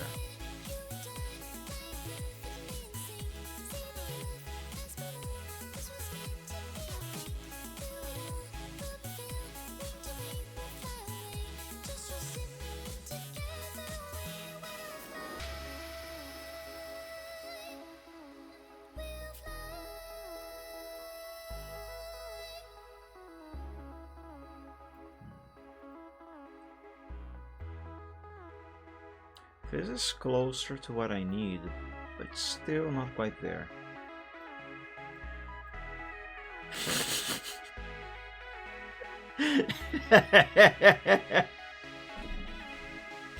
I forgot this was here.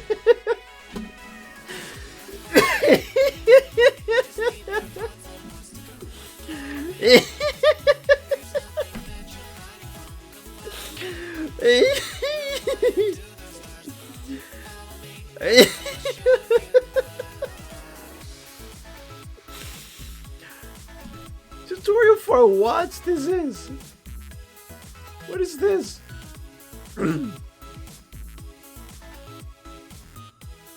Education, learn me a book. É o gato tutorial. Hey, tutorial of how to draw cats. Oh, I forgot this was here. I laughed uncontrollably for several minutes the last time that I looked at this on a stream months ago, or maybe a couple of years ago by now.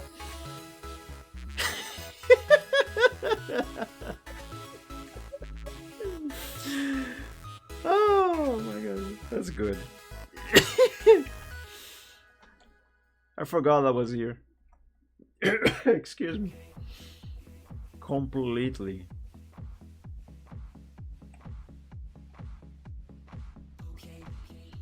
Oh, that was good.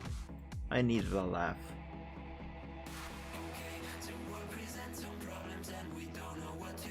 This seems even closer to what I need. The posture is similar. It's still not quite there.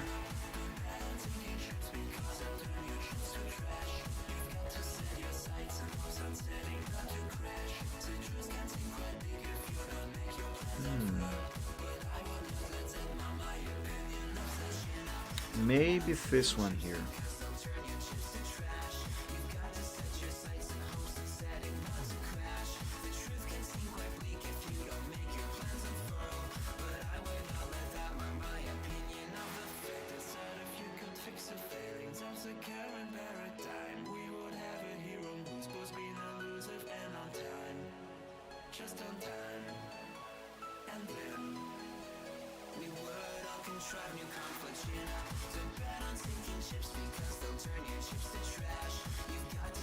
Man, I have so many tutorial and reference sheets in this folder.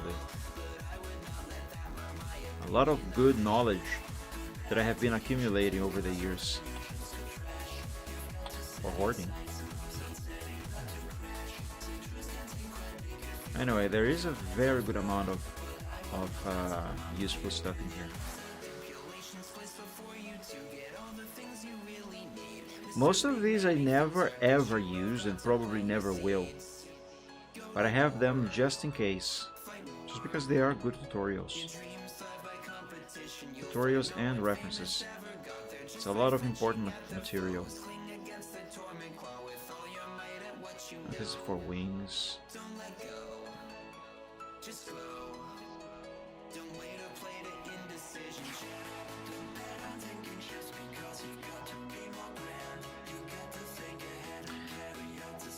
Years ago, when I drew a picture called, I think, Made to Soar, or Made to Fly, something like that. I drew my main dragon character with his back turned towards us, the viewer. This one, Made to Soar. Yeah. When I drew this, it would have helped a lot if I had used this here as a reference, because the pose is essentially the same. I mean, I've managed to get by, but the anatomy here and perspective is not quite good. At the time, it was the best that I could do, sure, but this here would have helped a lot. Did I already have this tutorial here when I drew Made to Soar? Let's see, it was published. I uploaded this in 2016, but I started this many years before. What date? When did I get this? Let's see, GP. Okay, it is this file here. What is the date of this file? These dates, they are not correct. No. Actually, no, they might be. Yeah, they are right. May 2nd, 2025. Okay, so I didn't have this tutorial here. Tutorial / reference. Back when I drew Made to Soar. But anyway, point is, it would have helped a lot with that one.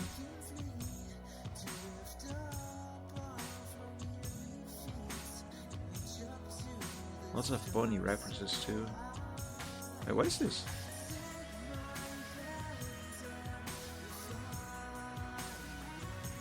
Oh, how to make an invoice in PayPal. Alright.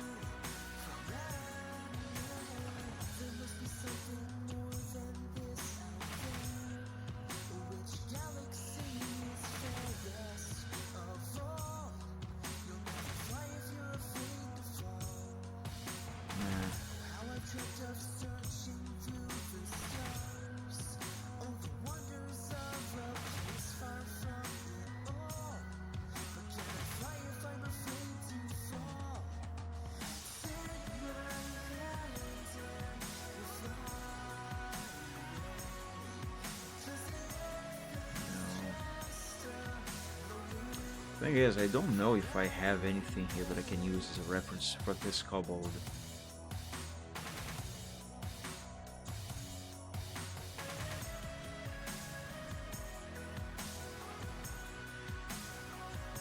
There are a couple that get very close to what I think I would need. But not quite there. I'm not sure if I can really use those. If I can really use those as a reference. Don't we all search for the lighthouse that we can find your home?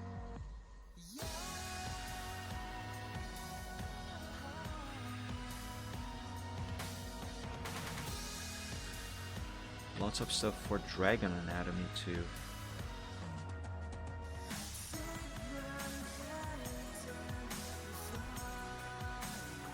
Oh, there's a big one.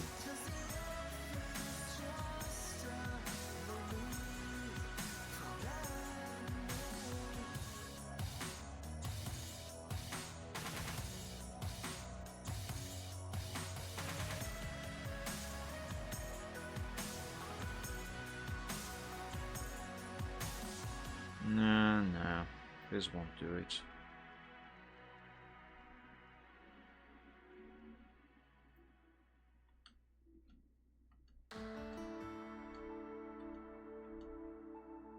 Oh, that is lovely.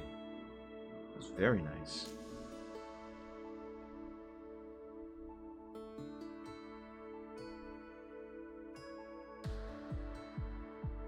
Oh, now I'm looping back. Yeah, no, there's nothing here. There's those two that get a little close to what I need, but not quite there. Tell you what, I'll take a brief bathroom break and also take the opportunity to turn on the light because it's starting to get a bit dark in here.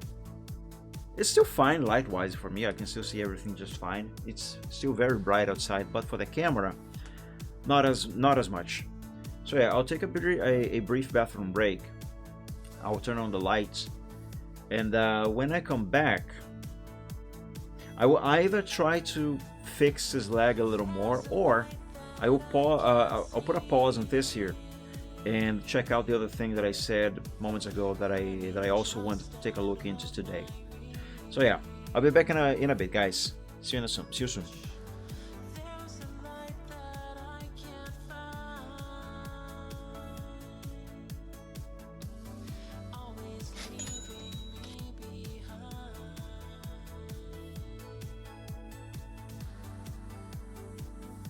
So take me with you.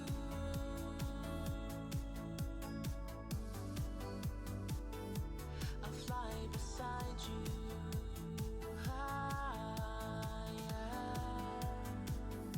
So take me with you.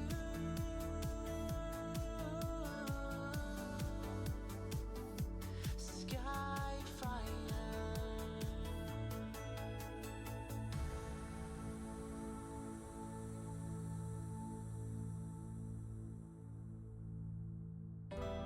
I hoped, I tried for a dream I might break through. You fly so fast, oh so sublime. So what am I? You found me alone here in my darkest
I have returned, guys. I'm sorry it took a little longer than I actually expected to.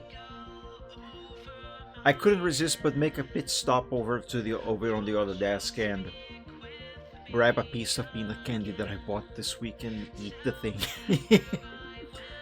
I might be addicted to not peanut butter, um, peanut candy. Anyway, it's very good, the stuff. Thanks, Riptay. So yeah, that's why I took a little longer to return. Right. Fizz lag situation. Actually, yeah, I will do what I said. I will give this a little pause. Excuse me. Peanut butter jelly time, peanut butter jelly time. Man, I haven't heard that in years. Anyway, I'll give a little pause to that and check the thing that I said earlier I wanted to check. So, you know how sometimes I like to draw some stuff using either the Commodore Amiga graphics or Commodore 64 graphics. Excuse me. Like I did a couple times on stream, or maybe only once. But anyway, I actually drew something new this week, or was it last week? I don't remember. Point is, I drew something new using Commodore 64 graphics, which I did using this program that you see on the screen right now, Multipaint. This is a very nice little program. I'm not going to show you what I drew because that is a Ko-fi exclusive upload. So yeah, that I'm not going to be uploading anywhere else. So if you would like to see that, it is available on my Ko-fi or Ko-fi. I still don't really know how to pronounce the name of the damn thing. But anyway, here's a little small preview of the picture. I'm actually quite happy with how this turned out, considering that I still have no practice with Commodore 64 graphic artwork.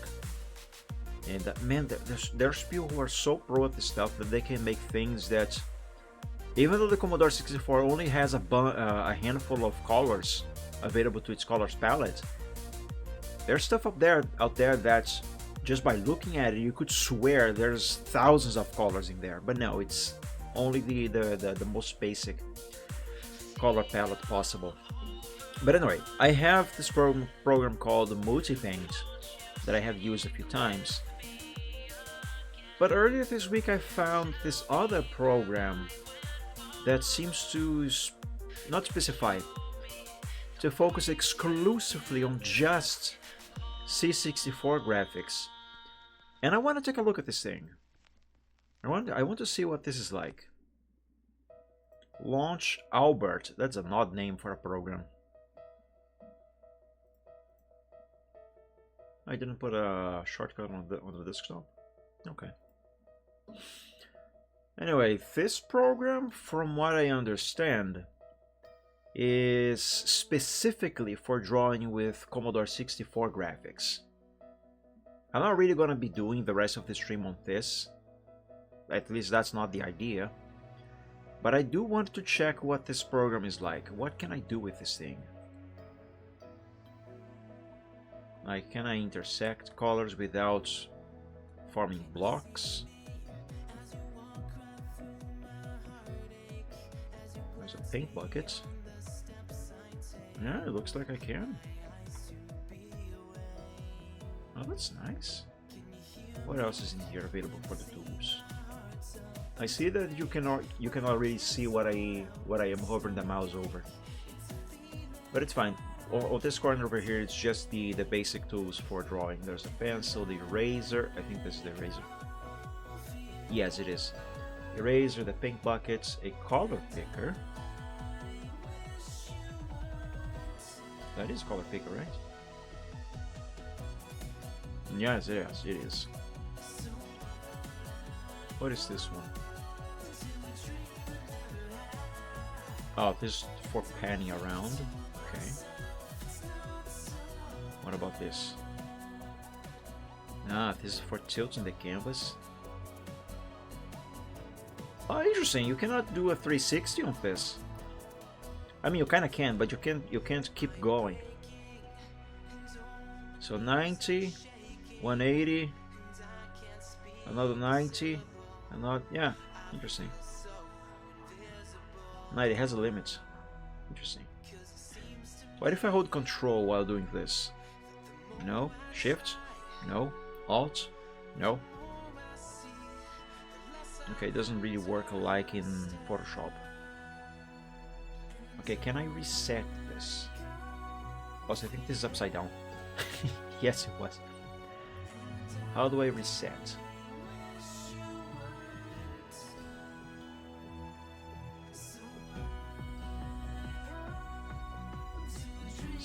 Oh, it has symmetry.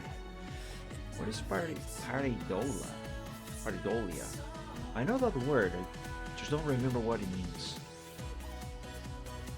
Reset canvas rotation. Shift Control R. Shift Control R. Alright, nice. Let's see what part. Oh!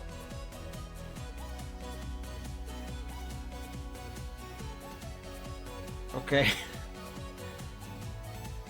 Can I control A? Yes. Oh, nice. Okay, let's click on party. Let me make a new document.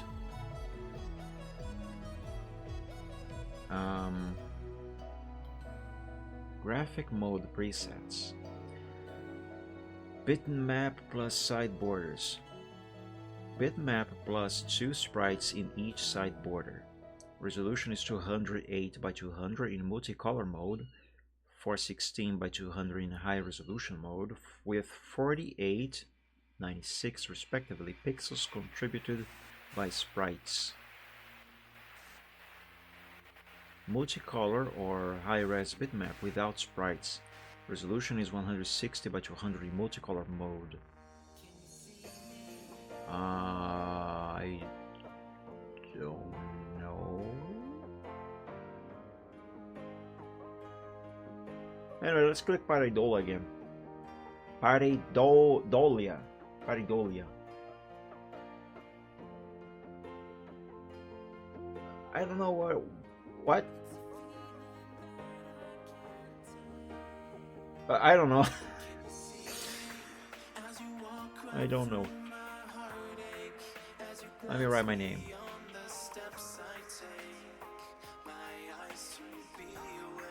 With cursive, my cursive handwriting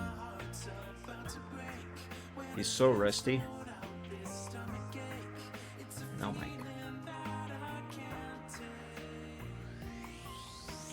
Ugh.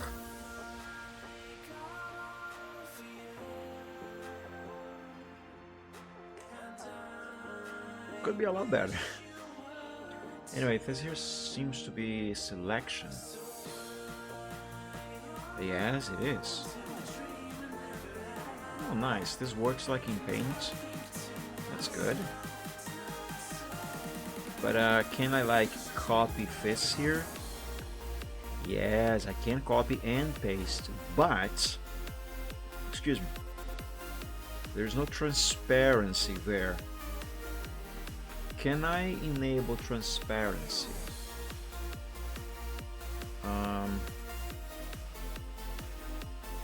I right clicked and it did that. Control C, Control V. Yeah, no, I just changed the color of the background.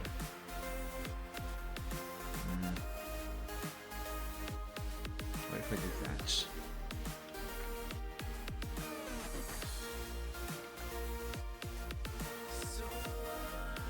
No. Ah. I have no idea what I'm doing.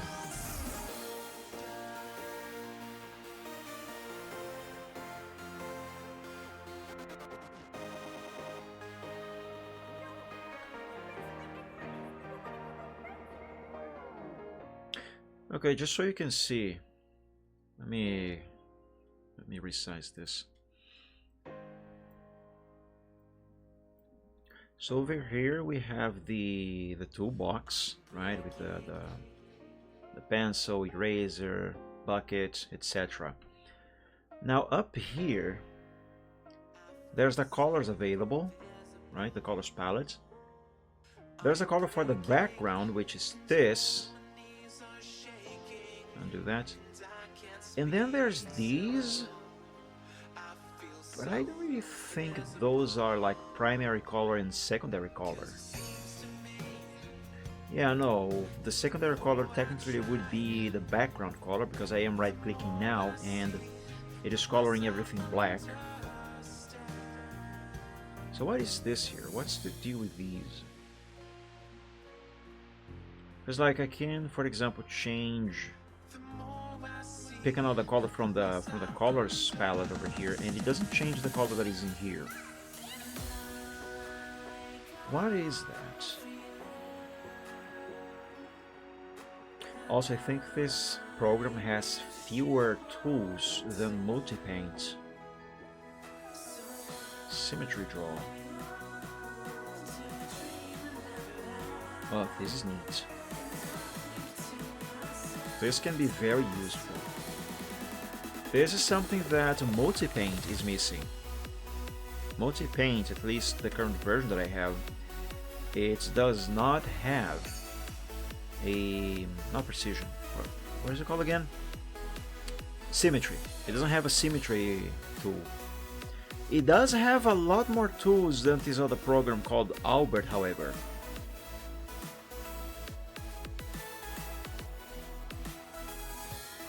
Right, this here is Multipaint, right? But last I checked, it doesn't have symmetry. Excuse me. Yeah, no, it doesn't have symmetry. This one does, which is nice. But on the other hand, it has a lot less tools than Multipaint does. At least it seems that way.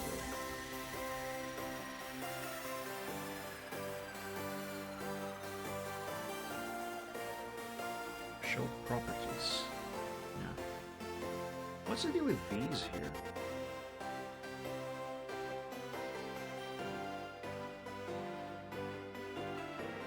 Slightly different color palettes. That's neat.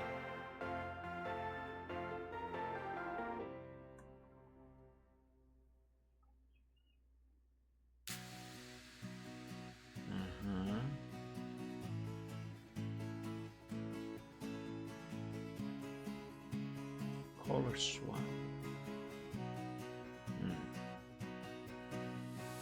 Color replace.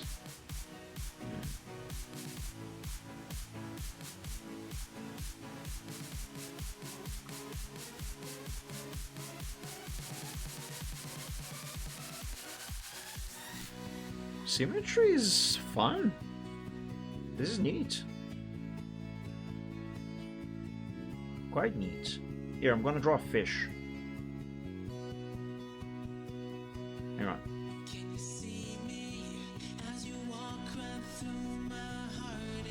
There, a fish.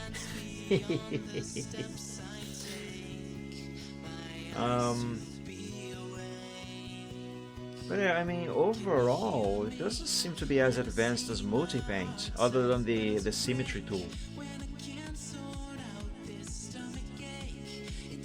Line zoom, blue script, sprites, ignore sprite pad.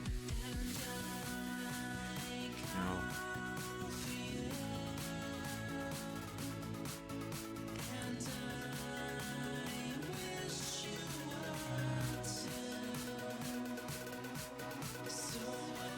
convert image.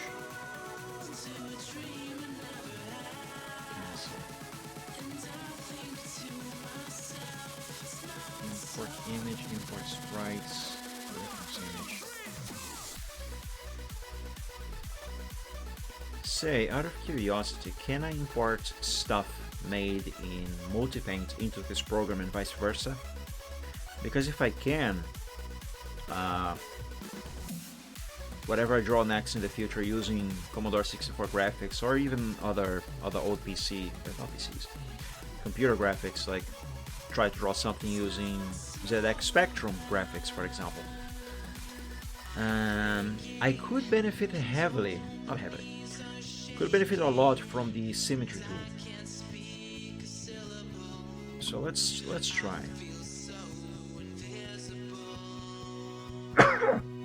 Pardon me.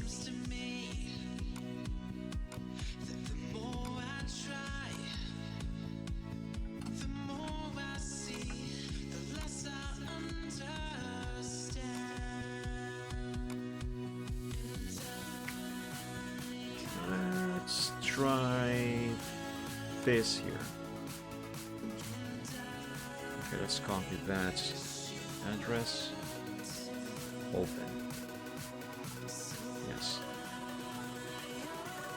Oh, it doesn't have a bar, an address bar. Really? Oh, I hate when a program does not have an address bar where you can write the path of the directory you want to access. So I'm gonna have to do this manually.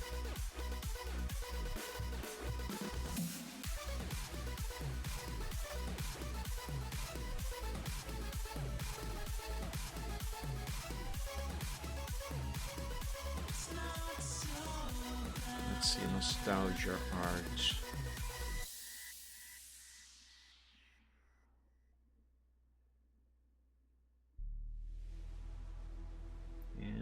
And here, nostalgia art.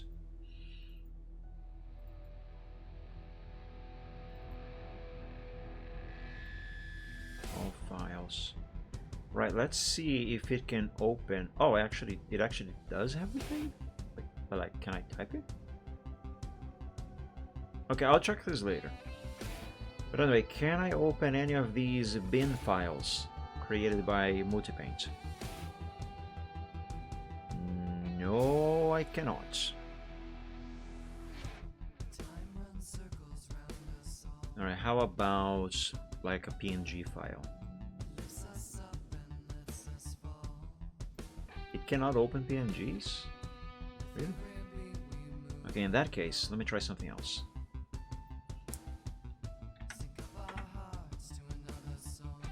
Let's open this file, which was originally created in this program.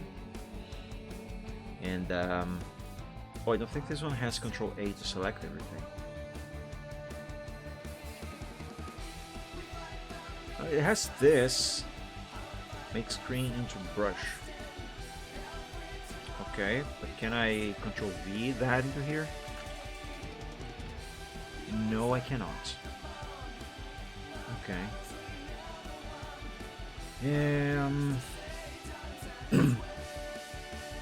Import image. Well, actually, I can type in here.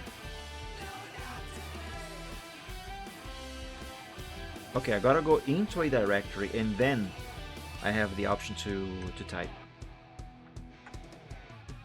Okay. Supported image files: A64, BLP, PI, KOA, KLA, VID. Oh, these are Commodore 64 native file extensions.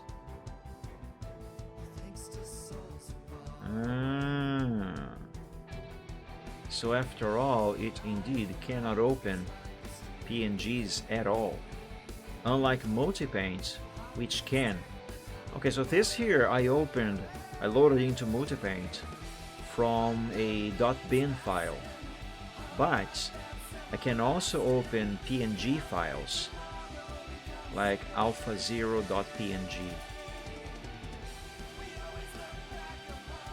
Yeah, see, it opens just fine. Here's the finished version. Yeah, it opens them just fine, but this one does not. Can it save as a PNG though?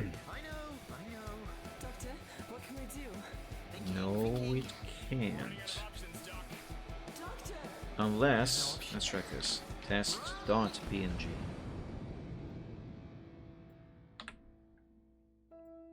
Save. Do you want to save all changes? Yeah, sure.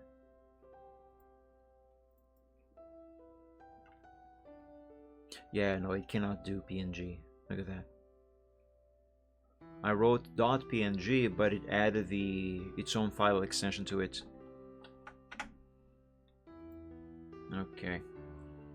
Okay, so from what I am understanding, although this program cannot really handle PNGs, it can handle native Commodore 64 file extensions,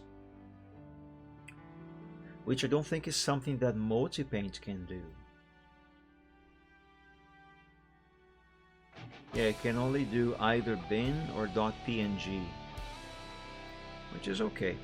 But this is interesting to bear in mind because this goes mainly for someone who has an actual Commodore 64, you know, real hardware, and the person wants to bring, I don't know, maybe draw something on the actual C64 and bring that thing into PC, or from PC on Windows and send it back to the Commodore 64.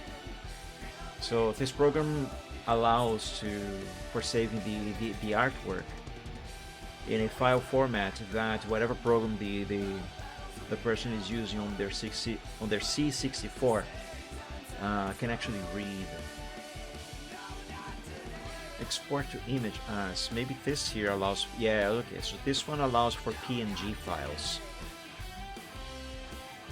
Okay, so you can export as PNG. Import a reference image. And so, okay, it still cannot handle PNG for importing, at least not that way. What about importing? No, I cannot do PNG here.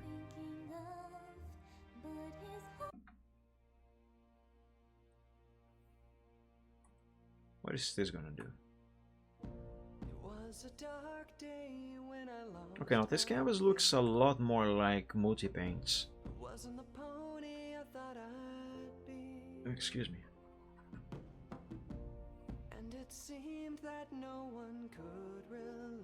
I still don't know what these two are actually supposed to be.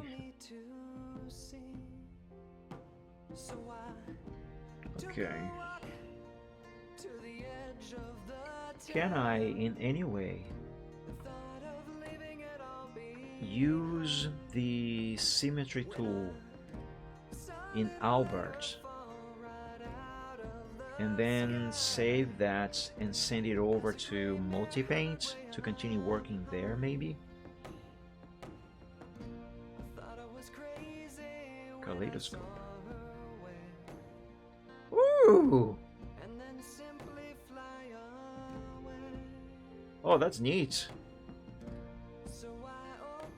Wait, I could swear I could do something like that with Multipaint. I have a faint memory.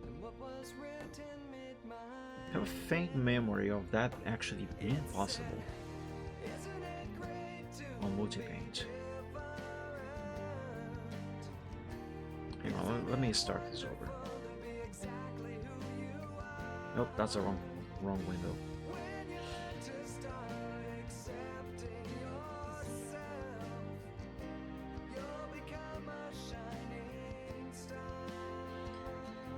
Alright, let's see.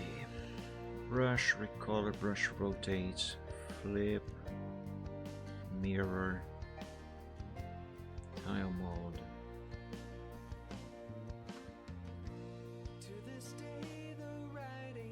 Mirror. Ah, it does have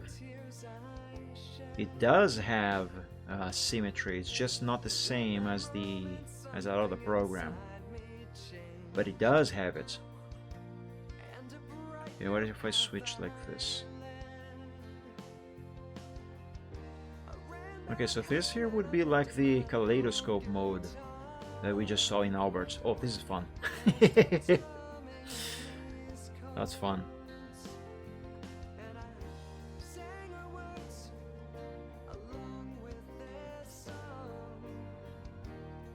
Oh, this is fun.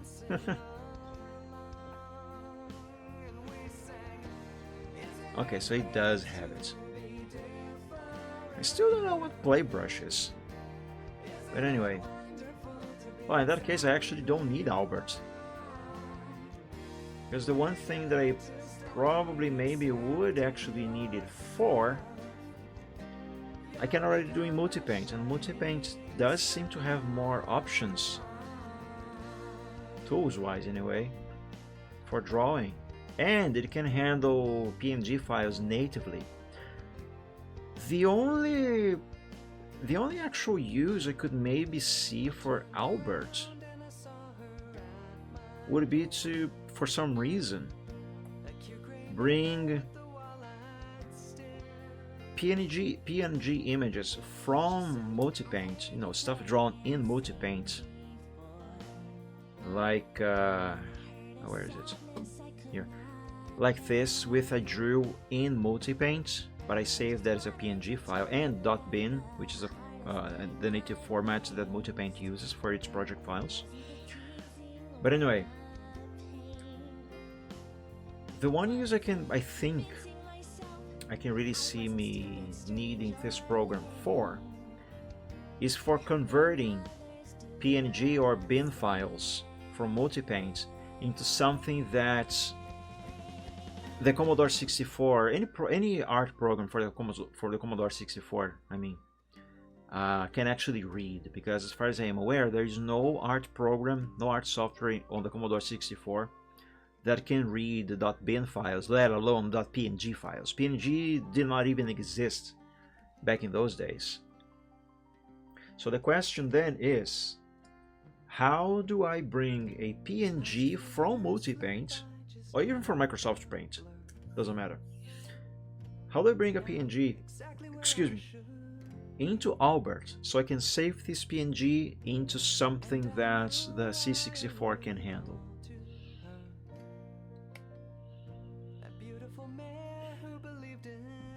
Like, it does have this import reference image option, but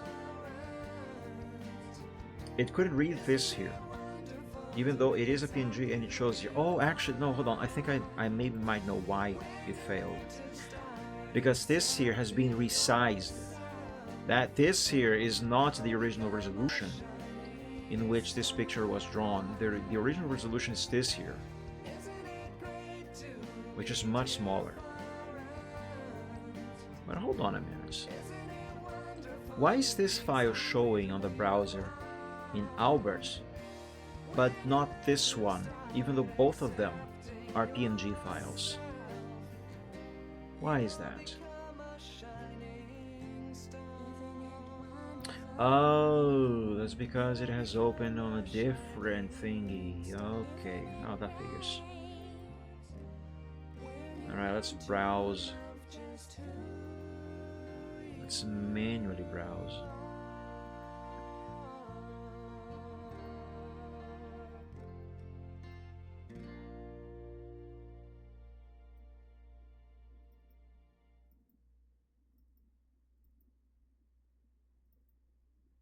Yeah, okay, now it shows. Alright. Okay, so this is the original resolution.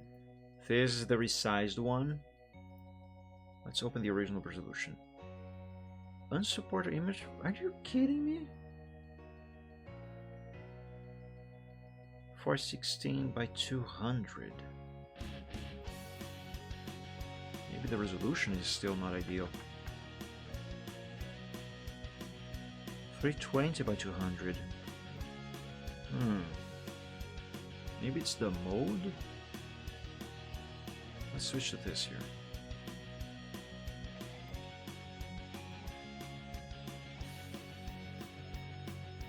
Let's try again. Well, it didn't barf an error, even though I do see an error down here. What gives? Where's my image? Let's do a test. Let's draw something random here. Yeah, just that. And save as. Let's save this as temp.png. Let's try to load that into Albert now.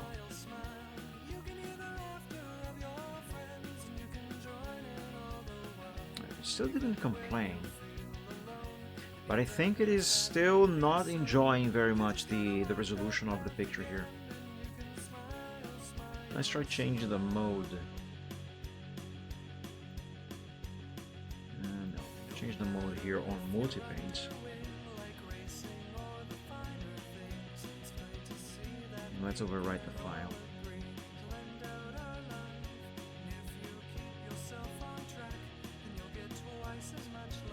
No, no.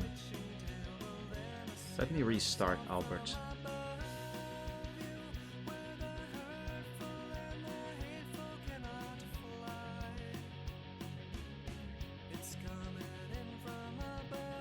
Let's try to import the thing. Okay, so that error message down here, that is just essentially the last message the program gave. Doesn't actually mean it is doing that right now.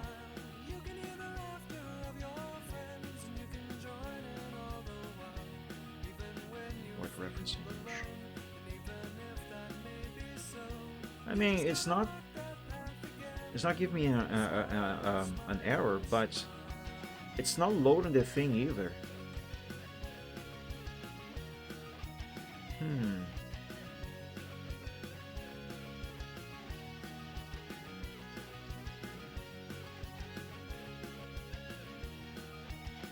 Let me try this here.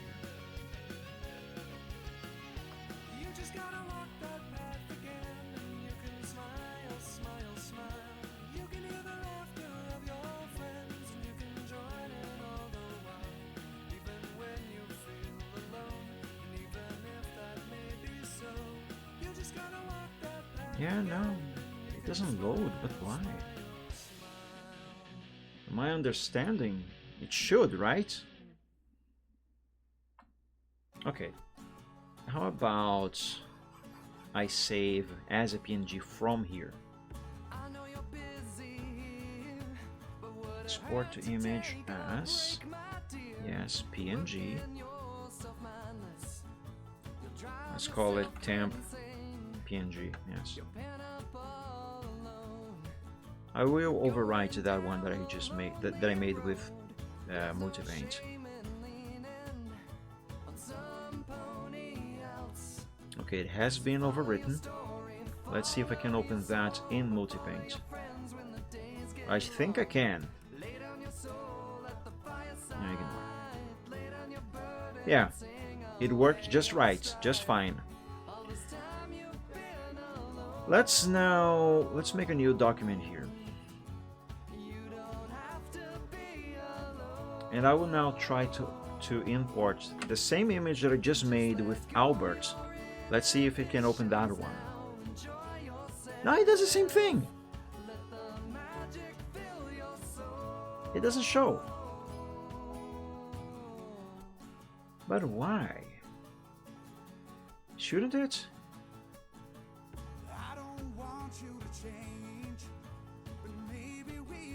Huh.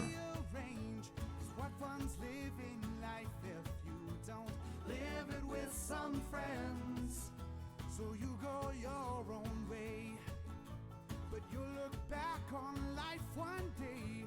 You'll see the wonders of being. How curious. You went out to play. Oh, follow your story, follow your song, follow your friends when the days get long. I don't understand. Lay down your burdens and sing away your strife. All this time you've been alone. Yeah, I don't understand. You don't have to be alone. No. Just let go your wind. Show reference layer. Oh. Oh, I see. Control R. So it is opening. It's just that it was a different layer and it was hidden.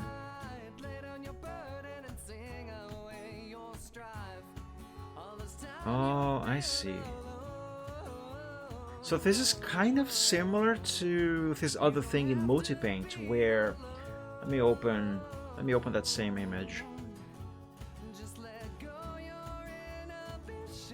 Okay, that is oh, this is wrong. Oh, the mode is wrong. I'm gonna switch to this one, I think. Open. Actually, open the bin file. Yeah, it's much better.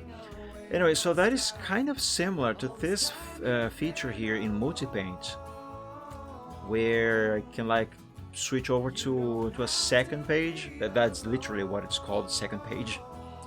And I can use this here to do whatever, like for example, an M, right?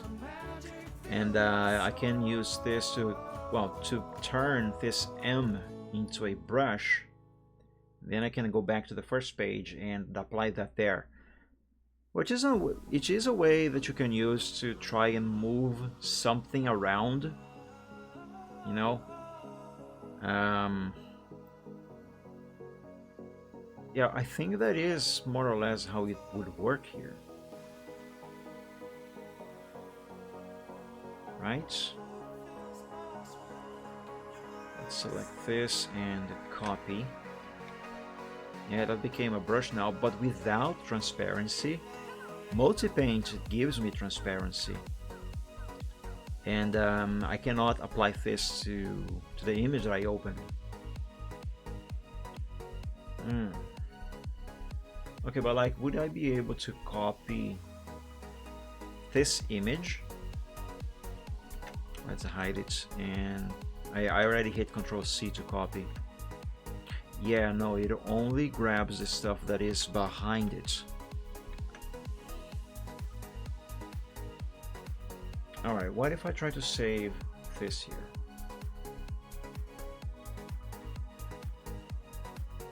Damn. I bet it's just gonna be a black canvas. Yep, it is. Man. I was expecting this program would be at least a little bit more advanced than Multipaint. But no, turns out it actually is more limited. The only thing that so far anyway, I am seeing as being more advanced than Multipaint is the ability to save using a file format that programs on the Commodore 64 would be able to read. Like PRG files.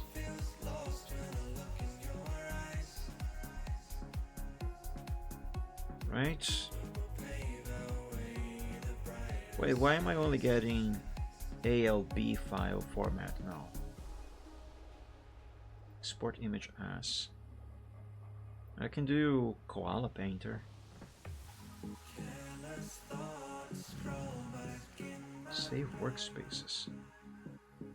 I don't know what that is.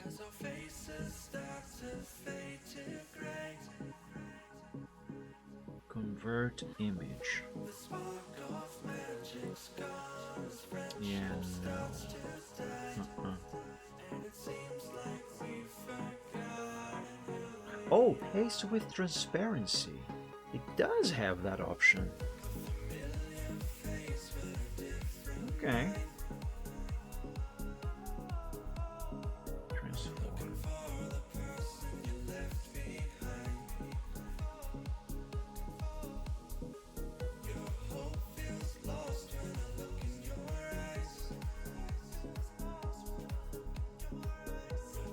Yeah, I can't really import anything into this program. I can do it with Multipaint. I just can't save stuff from Multipaint in a file format that art softwares on the Commodore 64 can read.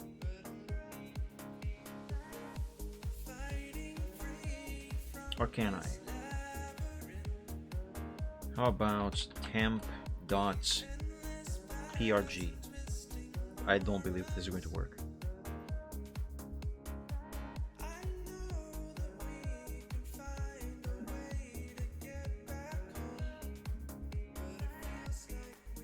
Yeah, no.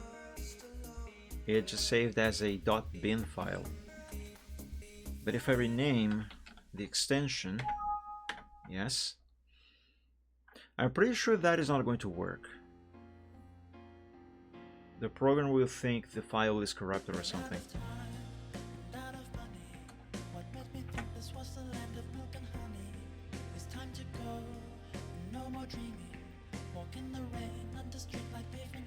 Invalid file format.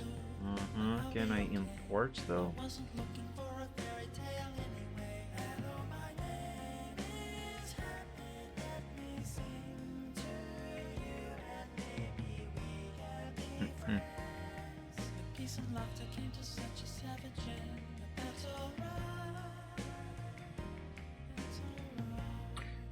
Hang on, I just remembered something.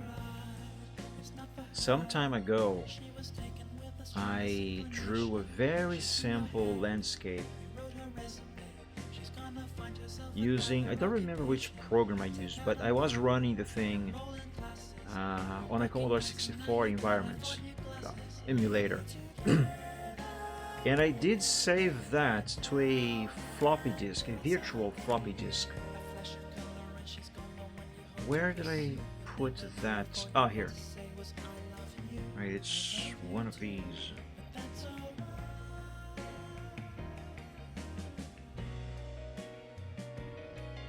Yeah, it's this one here. Landscape.kla. That's a file format for an art software for the Commodore 64 called Koala Painter. What's in this one? Nothing. Okay, how do I get that KLA file from this floppy disk as a standalone file? How do I do that?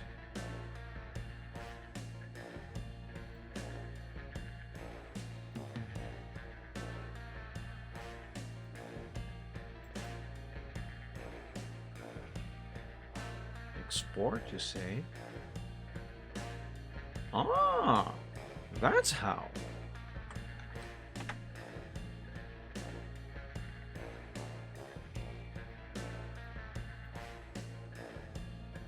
Yeah, there it is. Okay, so in theory it has been exported. So in theory, it should now be able to be loaded into Albert.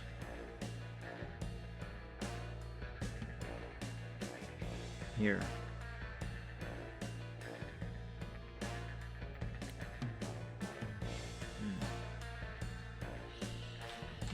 What if I remove that extension and leave it as a KLA?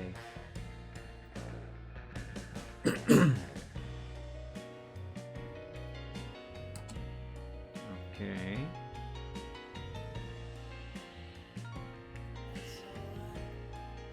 What about this? Hey, that worked. Nice. Okay, now what? Because I mean, all of this allows me so far is to draw something in this program and export into the actual C64 in emulator, of course, but or do the other way around, draw something on the emulator on the Commodore 64 and then bring that into a Windows environment, which is this here, which I then would be able to work on using. But can I zoom? Yes, I can. Can I not see this grid? Yes. Which I then can use here to draw with my drawing tablet, which is something that I can't do on the emulator because the cursor goes completely insane.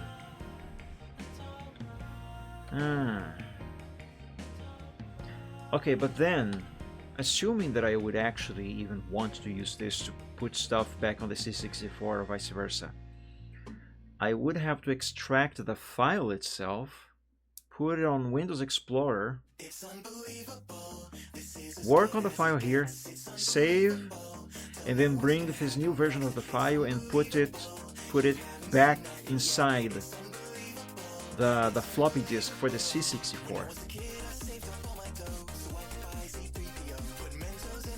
Here, let me show you. I'll show you something. Let me open RetroArch. Excuse me.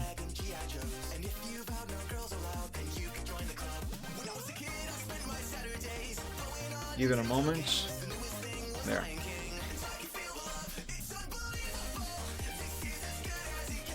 Here, Commodore 64. I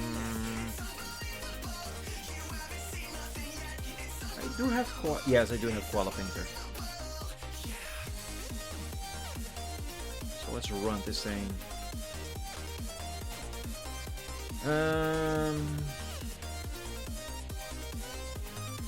Touchboard, I guess.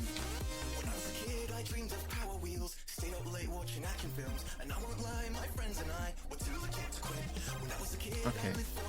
I have zero memory how to use this. But anyway, that's not important. Let me try to load the floppy disk into this.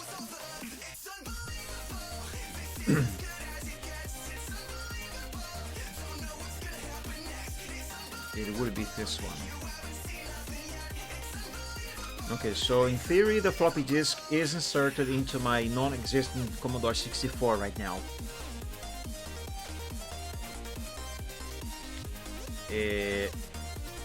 No, don't erase the disk. Get. No, change disk.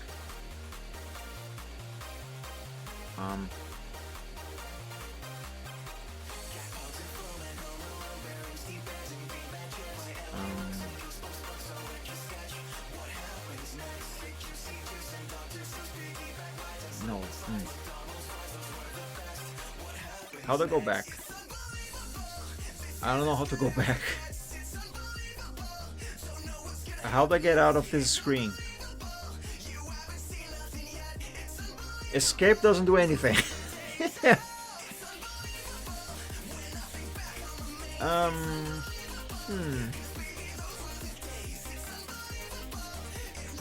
I don't know. I'm gonna press everything.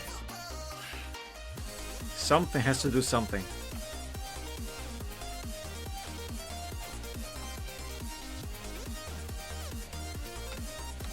Should just makes the screen flash.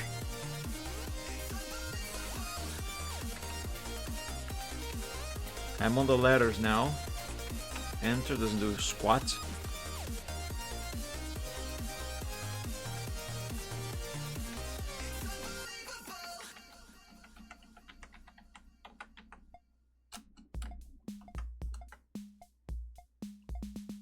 Am I hearing beeps? Yeah, I am. Why is it beeping? What? It starts beeping when I hit control. And the mouse cursor vanishes. I'm gonna have to reboot the thing because I don't know how to get out of here.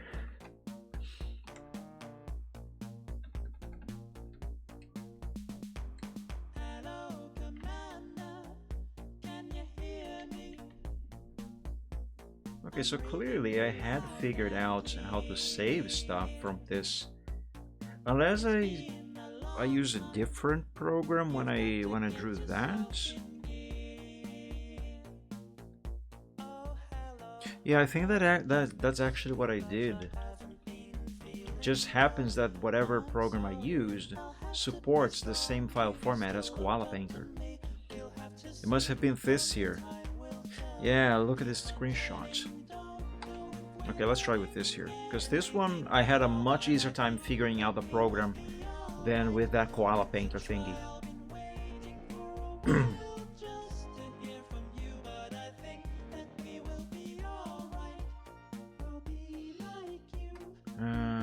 Amiga mouse. Okay. Let's load the floppy disk.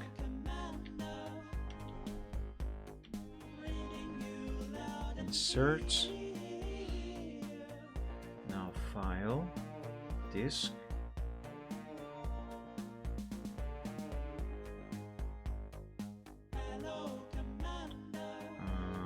No, hold on. Device. Okay, no. Load. No.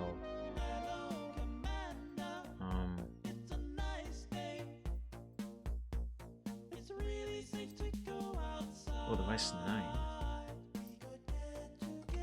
Okay, hold up. How do I go to device 1?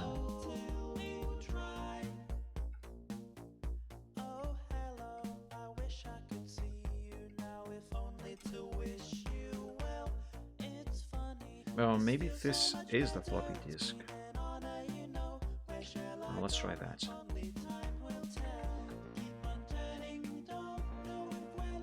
Oh yeah, it is the image, though wait, is this the exact same one?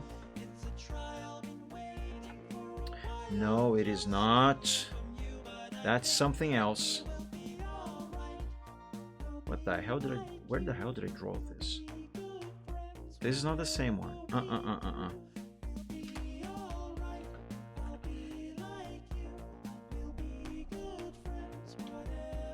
I think there is yet a third program in here.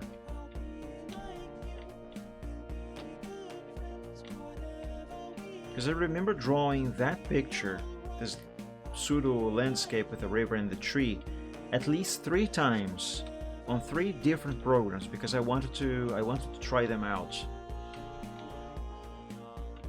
So the version we see here right now, behind these menus, is only one of them, and it's not the one that I am trying to open. Maybe I did use Koala Painter for that one.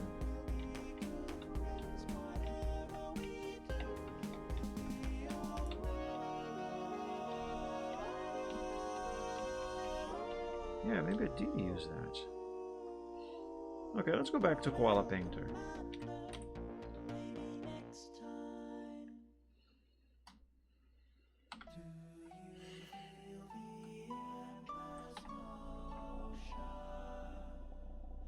Disk control, eject, load a new disk. Insert. Oh, this program is from 1983. I wasn't even born. Alright, how do I open menus? Nothing's happening. Hello? Did I break it? I might have broken it. Oh, the fudge.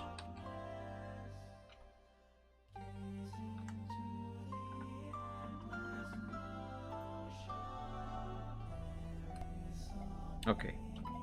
So I think what happened is that I inserted the floppy disk before the program was downloading.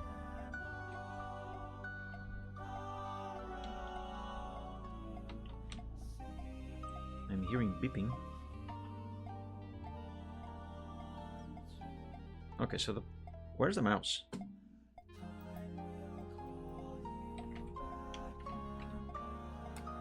Oh my god, this thing is so confusing. What? Oh, that's how I get to the canvas? I hit 2 on the keyboard, so that's why it was flashing. Okay, but why is it beeping?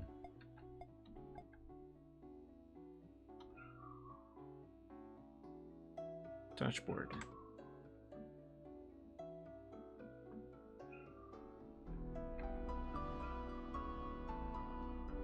Alright, got the mouse.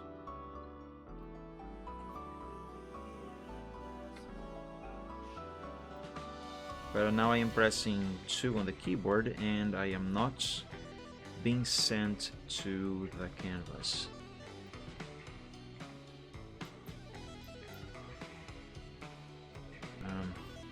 Well, how did I do that? Well, I clicked on the bottom of the screen and then it gave me access to the canvas. Let's try draw with that line, which would be the pencil, I guess. And yeah, let's pick this size.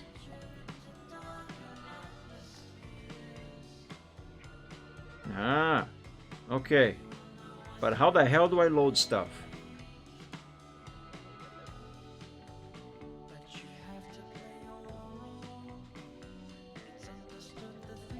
Oh, that's how I quit that screen. Click on the bottom. Okay. So if I go into storage there, that is actually reading the floppy disk that this program would be running from on an actual Commodore 64. Which is why everything is empty in there. I need to swap disks.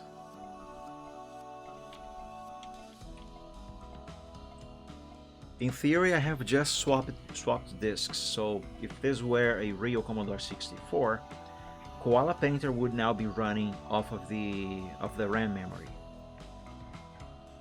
I still don't see my stuff in here.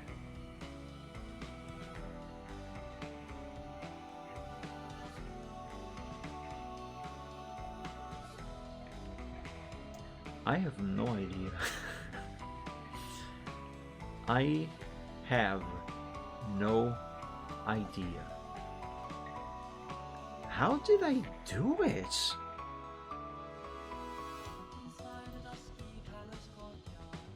I don't know how I did it.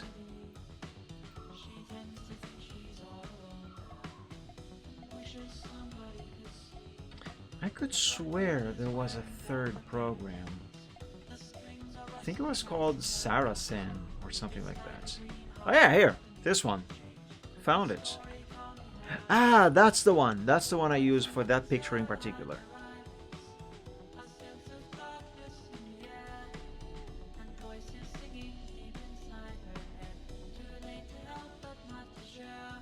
It's loading. Alright. M. Okay. Let's insert my floppy disk. Eject. Insert. Here. File. Disk. Load. Sarah plus lens. Enter. Yay! There's my pick. Okay. I forgot how to use this. Paint. Color. Give me a light gray. Alright, how do I hide the toolbox? I don't remember. Draw. Paint. No, close. Zoom. Other. Look. Oh, that's just showing me the thing. How do I switch to the canvas so I can draw? I'm pressing keys now.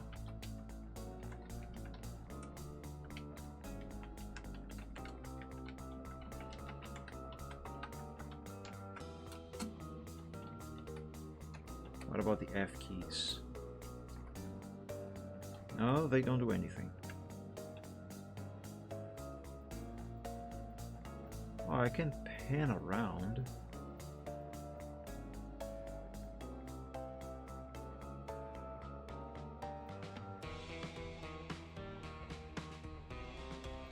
Ah! Ah! Ah! Wait, oh.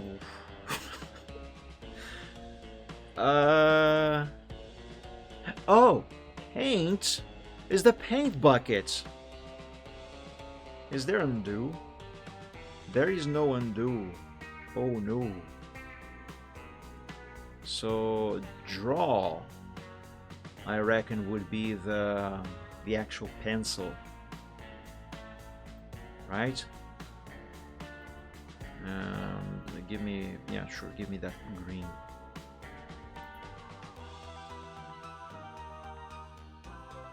Oh, I see. That's how I switch from this here to the canvas. After I pick my color, the tool that I want to use and the color that I want to use, I then click on this area here, and then it takes me to the canvas. Yeah, there we go. So I am controlling this using the mouse now, which is not something I can, I mean, I would love to draw using this specific program on the actual Commodore 64. Oh, the emulated Commodore 64, because I don't have the real stuff. I would love to do this as natively as I can, but I can't because draw using the mouse is a skill that I have abandoned and never touched upon since 2008 or early 2009. I lost all practice of how to draw using a mouse. This is what I am used to: a stylus and a drawing tablet. The problem is, I can't use my tablet on an emulator because look, I would touch the pen on the tablet. I'm not gonna move it. I'll just touch it. Pay attention to the cursor. Yeah, actually I'm not even touching the thing. I am just hovering. And I am ever so slightly moving it. I'm actually moving my hand, moving the pen so slightly that, visually speaking, you cannot even tell that it is being moved at all. And look at that. Now I'm going to actually touch it. It's impossible to draw with a tablet on the emulator. If you guys know how to do this, please, for the love of God, let me know, because I would love to draw on this. And this is the reason why I got my hands on multi-paint, so I can draw stuff with Commodore 64 graphics while using my tablet, because otherwise this is impossible. By the way, is there Control R? No, I don't think there actually is an undo.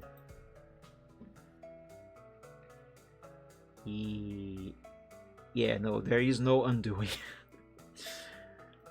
Oh, that's fun.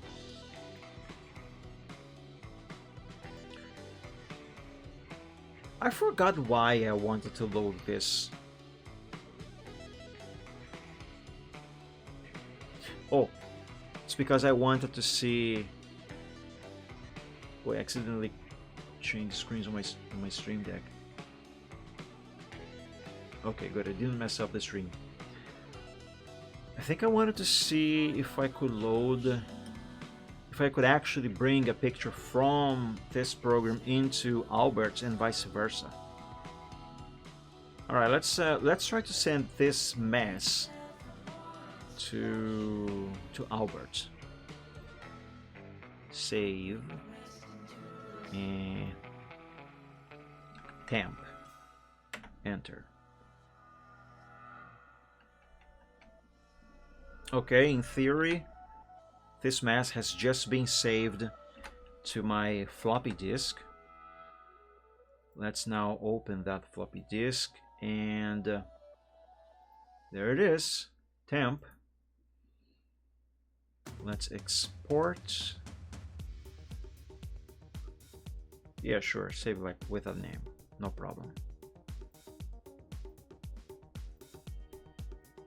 Now let me remove this .prg.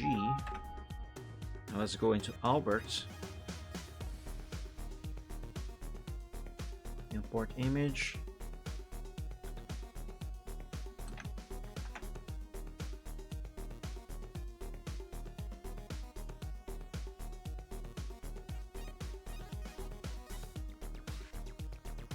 Am I on the right directory?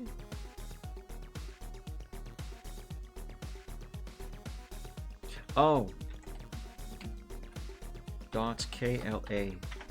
That's why. It was missing the file extension. There it is. But I don't think this is going to read.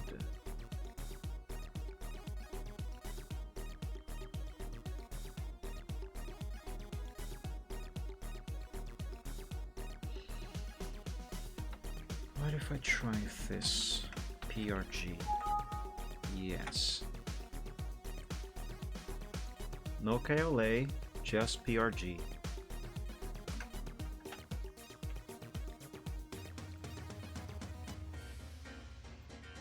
No.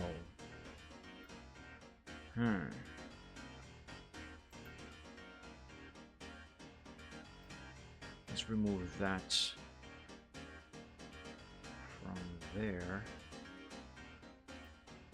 Let me close this. Yes. Save.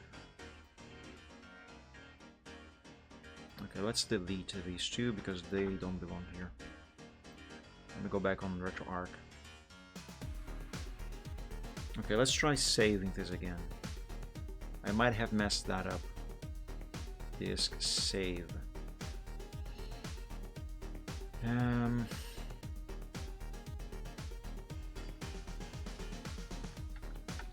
Tests.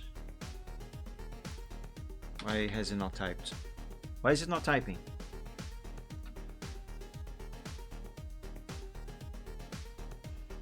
Did it crash?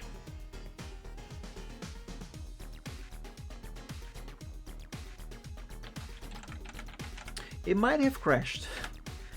You know, it's fine. It's fine because actually at this point I don't know what I wanted to see, try, or show you because I'm confused. I can't brain today. Delete these.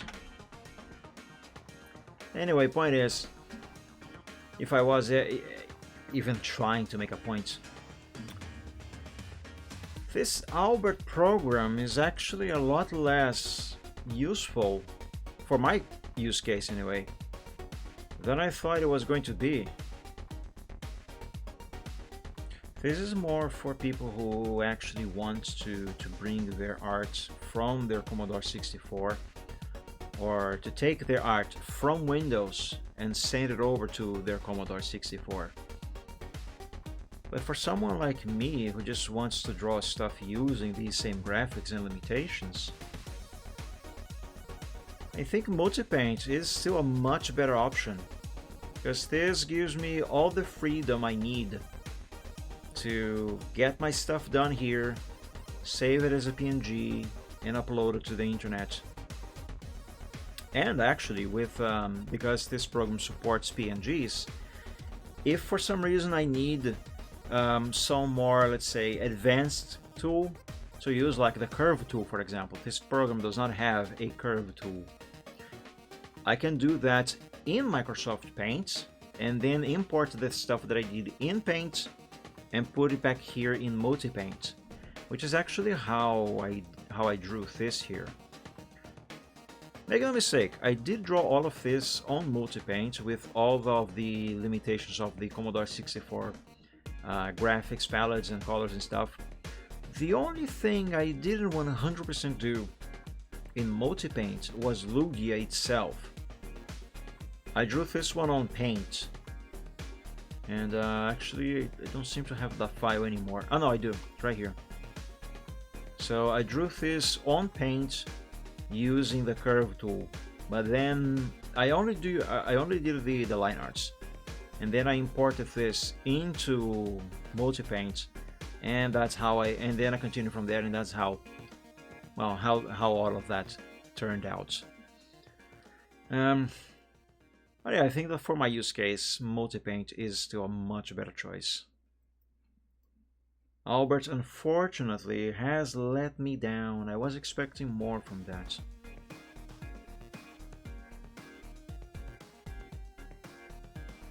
Oh, it's down there. Yeah, I'm going to uninstall it later. But yeah, I'm a bit disappointed. It looks like a great program though. Too bad it's not quite for me. Anyway, this freaking Kobold.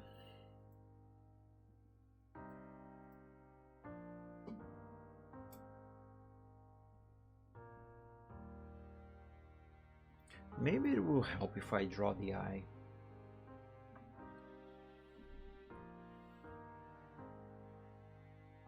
That's so goofy. I love it. Like a photograph life. It changes but it goes by fast and far too fast for me to catch. They tell me I'm too insecure, that I should believe in myself more. If only it was as easy as that. Sometimes I just feel like a stranger in my I'm not sure that actually helps. You know, I think for this I would need to do some thinking, because as it is right now, I am not actually going anywhere with this. Let's put this on hold again.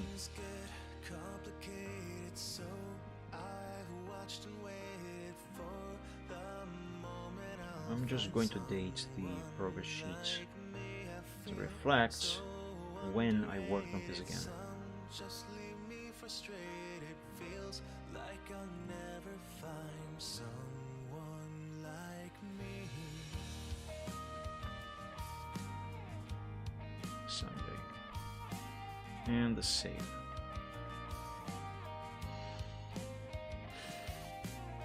I don't really want to end today's show now, but I can't really think of anything else to do.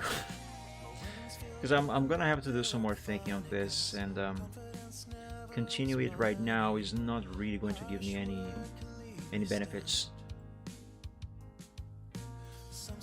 What if I try to doodle something on this here with Commodore 64 graphics? Something very simple. What could I do here that I can do quickly and have it be simple? Let's close this, close that also.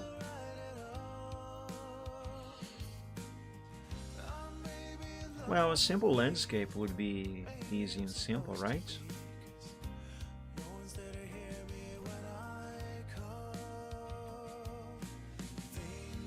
What if I try to draw a ship sailing the ocean? How would I do that?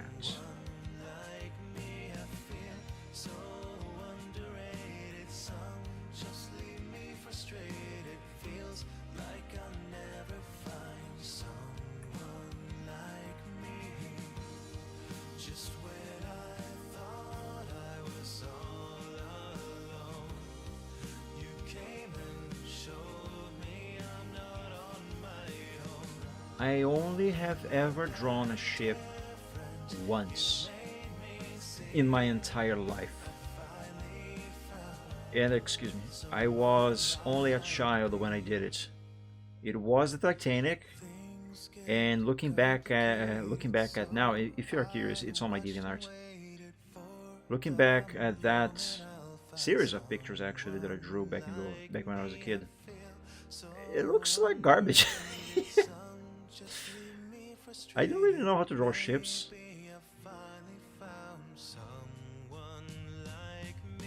Yeah, what am I doing here?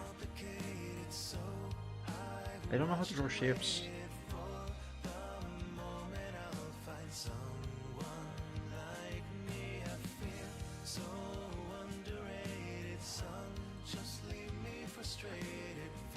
Oops.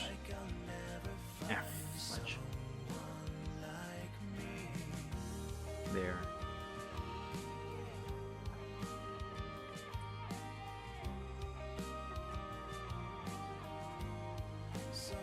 Okay, maybe like this might work.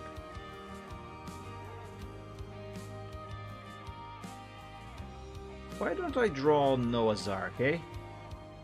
I'll draw the Ark.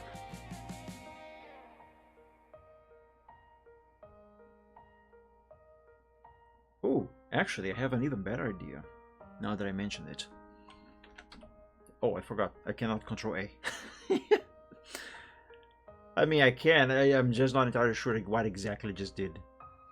Where's the clear? Clear screen. Yes. Let's try...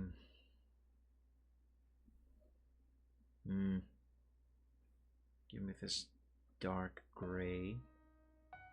No. This mid gray. No. Black. Okay, that's not gonna help.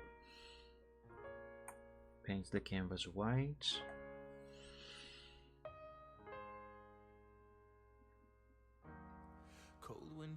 I'll try to draw the arc on top of Mount Ararat. I think that's the name of the mountain, where, according to the Bible, the ark came to rest once the waters lowered.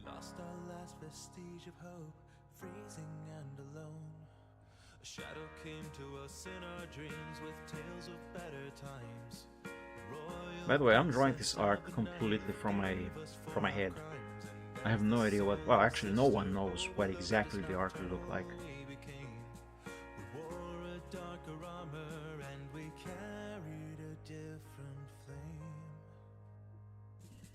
You now belong to a greater good, and you answer to a higher call. You are now part of the best and greatest, and there is no room for failure. You will leave behind all weakness. You are no longer mortals. You are now indestructible soldiers of the night. As the sunset fades away, the yellow turns to gray. The moonlight shines across the land, a calling we obey. The purest black of shadows rise to fight a greater fight. My brothers and sisters move as one, we soldiers of the night. We stand in arms before our liege, each one of us just a pawn, and now we reign supreme throughout the dark until the light of dawn. The memories we have left behind us might cripple lesser men, but those of us brought back from nothing have risen once again. We see it in her moonlit eyes, a fury held at bay, a battle waiting in the ashes. Now this is supposed to be the mountain, I guess. As we disappear into the shadows to fill the souls with dread, we fight tonight to rule tomorrow. And I'm not very good at drawing mountains. Yeah, no, this can be better.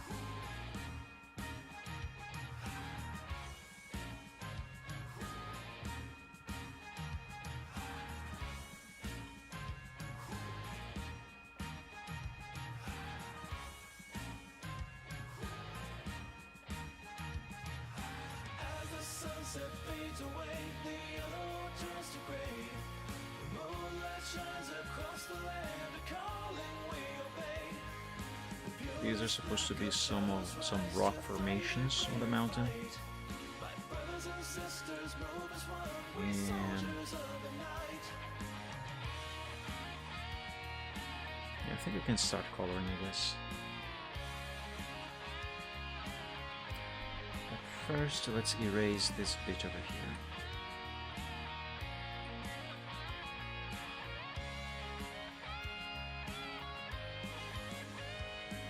Remember, right now I am drawing using all of the limitations that the Commodore 64 computer had. So if I were using an actual real Commodore 64, I would be limited to only these colors over here. And similar tools to these, so nothing as advanced as Paint. Can you believe it? Microsoft Paint is far more advanced than this. It is. Anyway.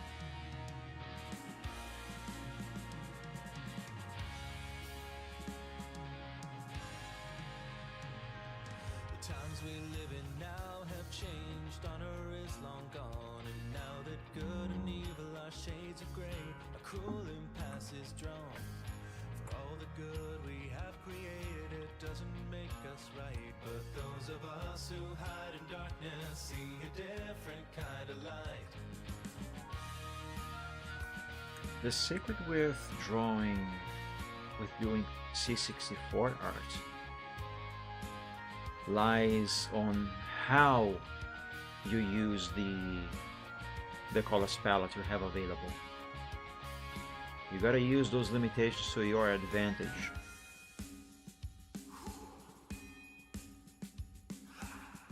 Which is something that I still don't really know how to do. Not really.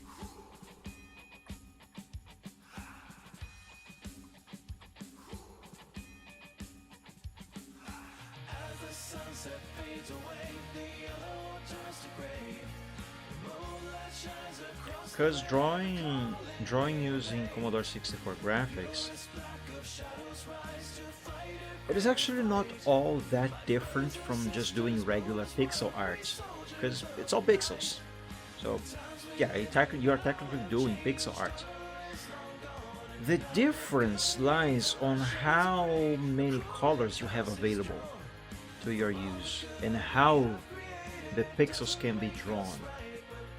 I'm not sure if I'm making much sense, but point is, how you use those colors is what matters.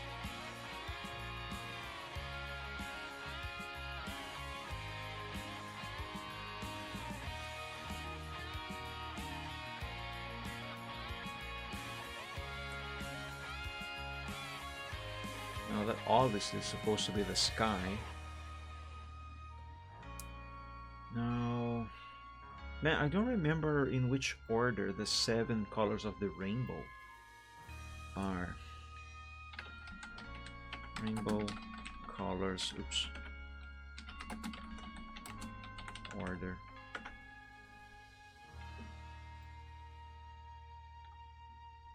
Red, orange. C64 doesn't have that many colors. Red and orange first. So, this maybe.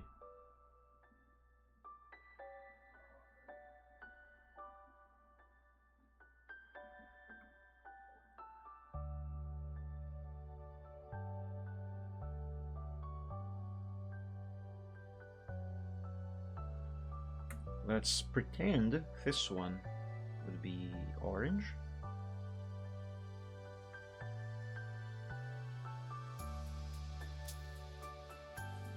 And then what? Yellow?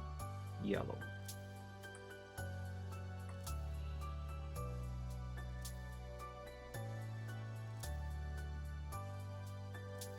Oh, that is so wonky.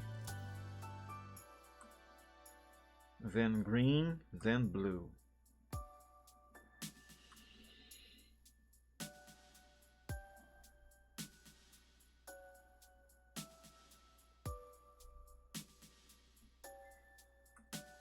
After the blue, purples. So blue is gonna go here, but I'm gonna use the same blue as the sky. So let's skip that and do the purple. Actually, I am an idiot. I can just do this.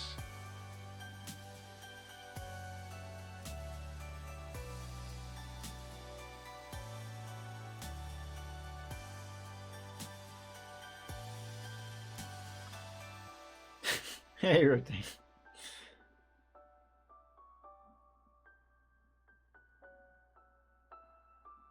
I always remember of you whenever this song and the other one plays. You have conditioned me.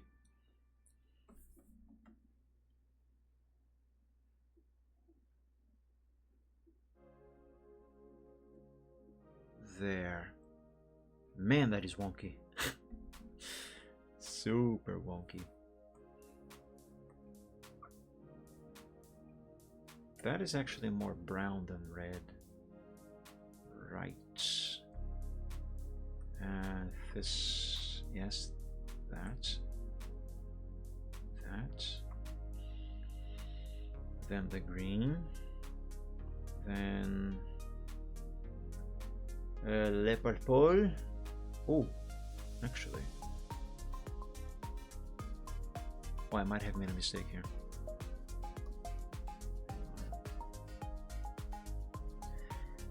Yes, I kind of made a mistake.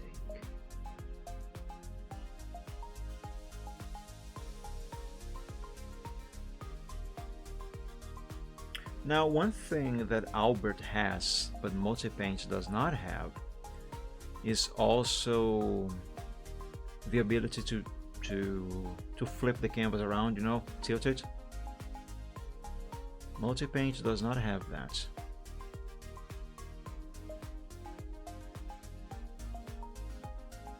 And that could be useful.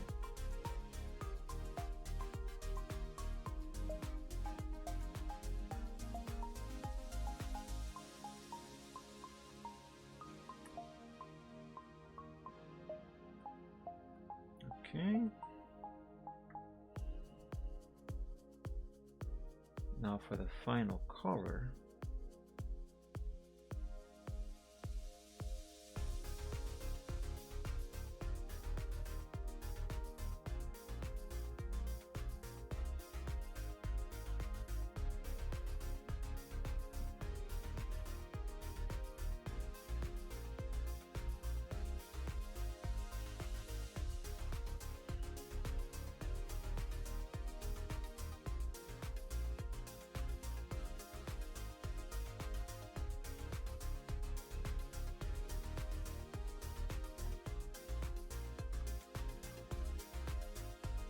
Let me disable this grid.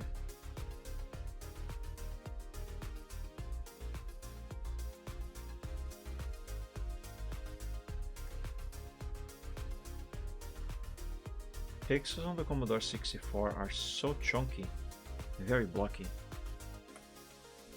That's not a criticism though. They're just quite different.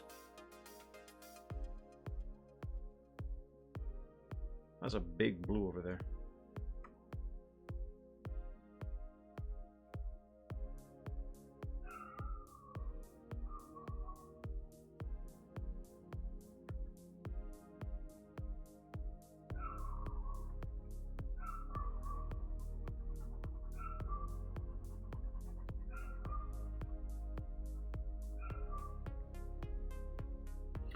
Okay, now I am going to use a little trick that I have taught myself when I was drawing that last Ko-fi exclusive picture that I drew using Multipaint.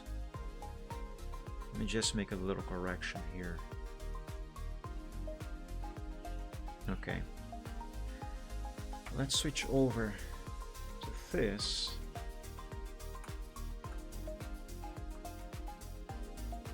I'm gonna draw clouds, or at least I think I am.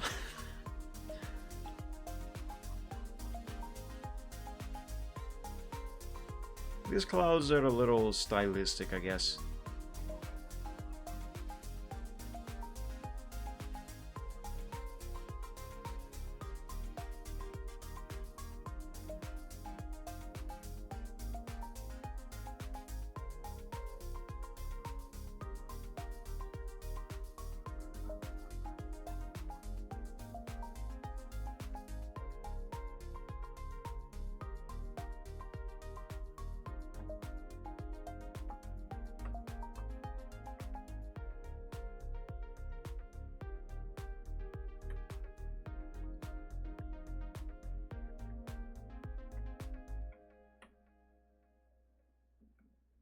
Actually, I can leave those like that. I think back to all the years, all the memories, everything that we've experienced, everything that we've seen, everything that we've done. This is the end, but this is not the end of the memories, the pictures, the videos, the lifelong friendships that we've all made through this fandom. And the fandom is not done.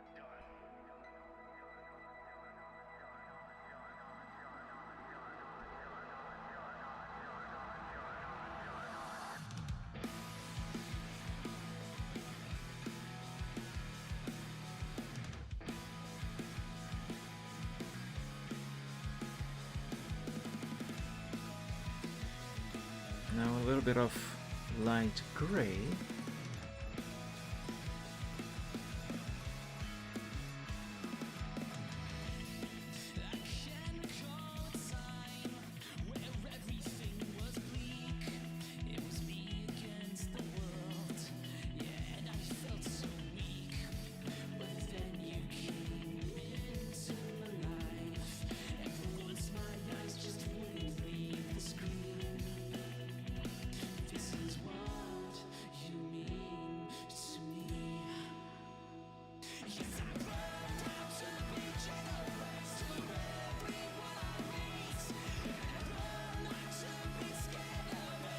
Okay, now the question is, how do I get these clouds into this sky?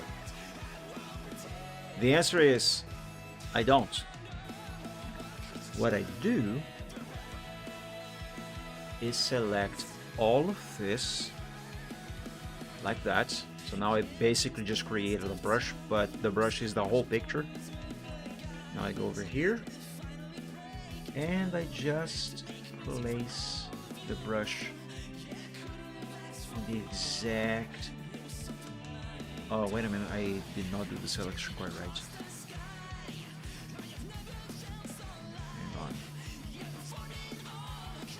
Okay, I think I got it right now.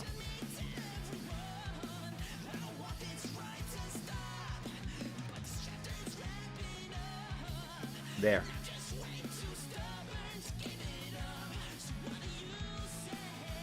And now I just fill this in.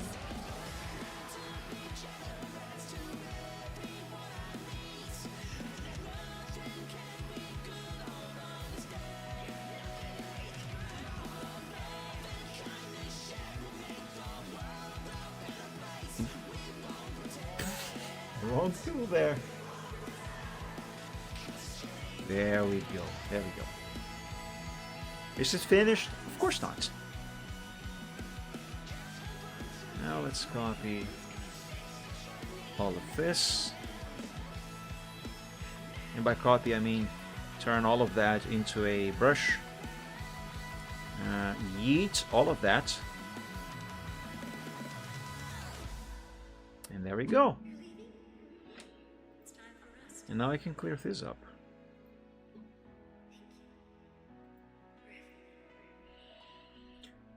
Alright. You know, this is actually not as bad as I thought it was going to be. It's not exactly good, because this is in a, well, a highly unfinished state, and that rainbow is super wonky. But for something that just came up on the spot here, it's not too bad. Now, if I am to actually turn this into a full finished picture, I will of course be doing a lot more work here with these pixels to, you know, spruce it up, maybe try to redraw the rainbow. One way I could make this rainbow actually be fine. I mean, it is fine now, but what I mean is closer to being perfect, you know, an actual curve line rather than a curved line that is going everywhere like this, all wonky like this, is by drawing it on Microsoft Paint and then bring what I drew in Microsoft Paint into this picture here.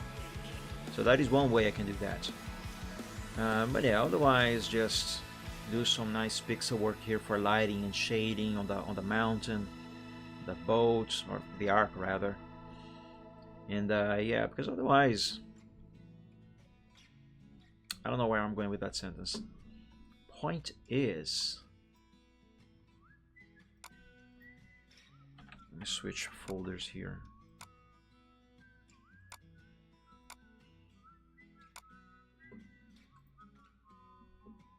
This here, right? See what I did there for the ocean? The light reflection from the moon on the ocean there. You know, also the stars.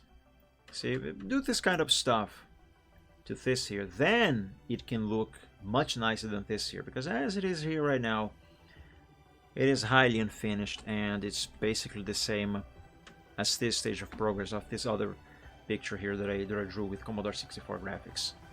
So for this one I turned this into this, you know, by just adding the right colors on the right spots. But this is the kind of treatment this would have to receive to actually look nice.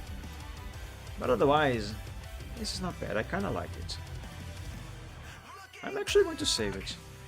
I don't know when I'm going to finish it, if ever, but I'm going to save it. I'm going to keep it. Yes, call the file alpha. Oh wait, no, that's the wrong folder. Hang on.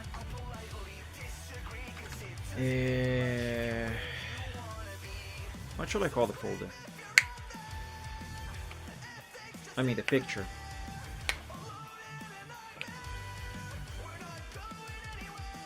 Placeholder name, which might become the final name if I ever finish this, but the placeholder name for now is gonna be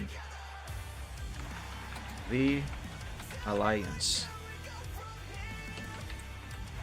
I gotta create the folder before I can actually hit save there. There we go. There we go, and we now have a .bin file, which is this picture here, and I'm gonna save it as a PNG as well. And on Multipaint, the way you do that is just by literally typing the file extension. So remove the .bin, write .png instead. And now if I go here, there it is. Got my PNG. Nice. But if someday I ever finish this, I'm gonna make this look so much nicer. I promise you. But alright, I think that's gonna do it for me for today, everybody. I know I didn't really do any progress on anything today. I can hardly even say that I really did much today, because I didn't really. Yeah, but at least I got to work with a little bit with art, and I really like art. I really like doing art, and it's therapeutic, and I miss doing it. Last short Sunday, I had to stop to interrupt the show because of reasons. Those of you who are watching here, you might remember. And man, I was so, forgive my vocabulary, but I was so pissed off on that day. I just could not continue at all, so I had to interrupt very soon. And then I think I missed last Sunday. Did I? Hold on, I don't remember. I actually have my streams on the calendar on my phone. Well, normally it is my smartphone, but since that one is out of commission still, I am using this old Motorola, and yeah, I'm using its calendar for my streams and other reminders as well. Yes. The short Sunday that I had to interrupt, well, I was interrupted, was on the 27th last month, and then I didn't stream last Sunday, which was the 6th of August. I don't remember the reason why though, but there was a reason. Anyway, I miss doing this show. It's my favorite one. I love gaming, but doing art is what I enjoy the most. Anyway, even though I didn't really do much progress at all, I got to do something art related, and I hope you guys enjoyed. Because although I didn't go anywhere with anything today, I had my fun. Yeah, I really like drawing with Commodore 64 graphics. This stuff is fun. I want to get better with this because, oh, remember when I told you earlier that you can make amazing things with Commodore 64 graphics? Let me show you an example. Commodore 64 art. I mean, look at this. That's Commodore 64 graphics there. It looks like there's many more colors than the C64 allows for. But no. All of this was drawn using just these colors here. Only these colors. And look at that. That is beautiful. I don't know what's going on over here, but this is beautiful. Also this one. That is amazing. And actually, I think it was last week or the week before, I don't remember. Or was it earlier this week? Well, regardless. Recently, I found a piece of art, Commodore 64 art. I don't know if it is in these results. Yeah, I'm not seeing it. But anyway, I found a piece of... That's not C64 art. Piece of C64 art that has a dragon in it. But I was in awe mainly because of the landscape itself. Oh, that is beautiful. And again, it looks like there's a lot more colors in here than there actually are. But anyway, that picture was where I got this style of clouds from. I'm not seeing that here. Was I researching how to do clouds on the C64 when I found that? I would like to find it again. Oh, that's beautiful.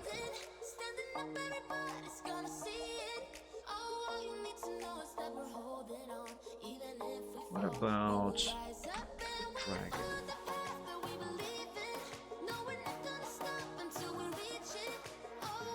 No, I don't remember where I found that. It was not this one, but I've seen this one before. It's amazing, and again, it's only these colors. How many are they? 1, 2, 3, 4, 5, 6, 7, 8, 9, 10, 11, 12, 13, 14, 15, 16 colors. A total of only 16 colors, and look how amazing this stuff is. I really want to learn how to do art on with C64 graphics and make stuff like this. I want to get on this level someday. Because this is amazing. This fascinates me. It's kind of one of the reasons why I actually would like to have a real Commodore 64. And a drawing tablet to go along with it, because I would like to do my art with a tablet. And there is a drawing tablet for the C64. Actually, Koala Painter, that program that I was trying to figure it out earlier on the stream, that one has its own drawing tablet. From what I read, that tablet is compatible. That's cute. What is this? Is this a game? It might be. It's on itch.io. I'm gonna have to check this. Anyway, from what I read, that tablet is compatible with other art softwares on the Commodore 64, like the Saracen, whatever, that last one that I opened up here. So yeah, I would love to do that. Koala Painter tablet. Yeah, this tablet here. Look at how chunk this thing is. So primitive by today's standards. But it works. It's a drawing tablet for the Commodore 64. But yeah, I would like to have an actual C64. Well, here's the thing in action. Look at that. I would like to someday have a C64, a real one, and somehow get my hands on one of these here. Because I would like to try and draw art, do art with a tablet on the actual hardware. That would be fun. Okay, this is... I see dragons. I'm a simple man. I see dragon, I click. But anyway, that's gonna do it for me for today, everybody. Thank you all so much for joining today's stream. I hope you enjoyed. I hope you had fun. And hopefully I'll be seeing you all again very soon on the next stream. I maybe not might stream on this next Wednesday, but if not, I should be back, hopefully, if God's willing, on the next Friday with the next Gaming Friday. But yeah, Reptang, everybody else, thank you so much for joining. Hope you enjoyed. Have a great week, everyone. Again, thank you so much. And hopefully I'll be seeing you all again very soon on the next stream. And until then, when you go to bed, sleep well. God bless you all. Stay safe and healthy. And dream of dragons. Goodbye, everyone. Hope Hopefully I'll be seeing you all again soon. Bye bye. Rainbow Dragons.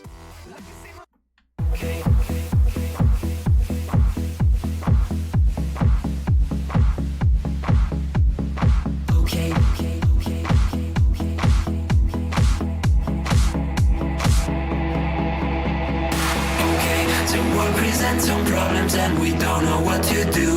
You've come to find your feelings aren't exactly what you knew. The odds are stacked quite poorly if without a winning hand. But bear in mind your bearing's only worse if you don't turn up. Good bad and taking trips because I'll turn your trips to trash. You've got to set your sights and hope on setting not to crash. So truth can seem quite big if you don't make your plans unfurl. But I will not let that my opinion of such enough. Bet on sinking chips because they'll turn your chips to trash. You've got to set your sights and hopes and setting not to crash. The truth can seem quite bleak if you don't make your plans unfurl. But I would not let that mar my opinion of the fate. I said if you could fix the failings of the current paradigm, we would have a hero who's supposed to be elusive and on time. Just on time. And then we would all contrive new conflicts, you know. So bet on sinking ships because they'll turn your chips to trash. You've got to set your sights and hopes and setting not to crash. The truth can seem quite bleak if you don't make your plans unfurl.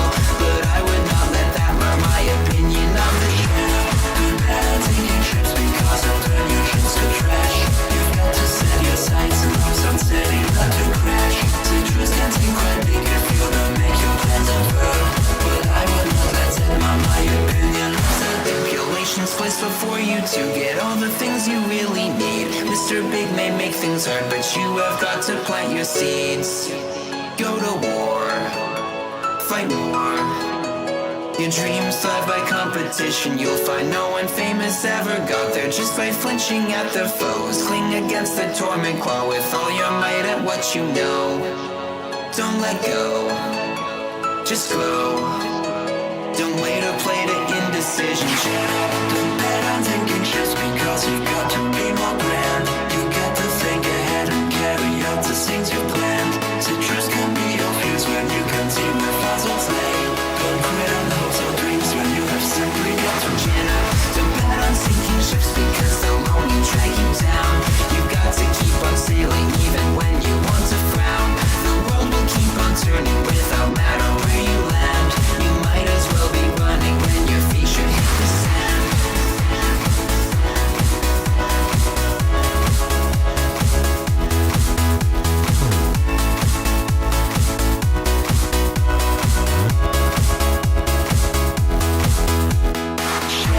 Don't bet on taking trips because you've got to be more grand. Chin up, don't bet on sinking ships because they'll only drag you down. Chin up, don't bet on sinking ships because they'll turn your trips to trash.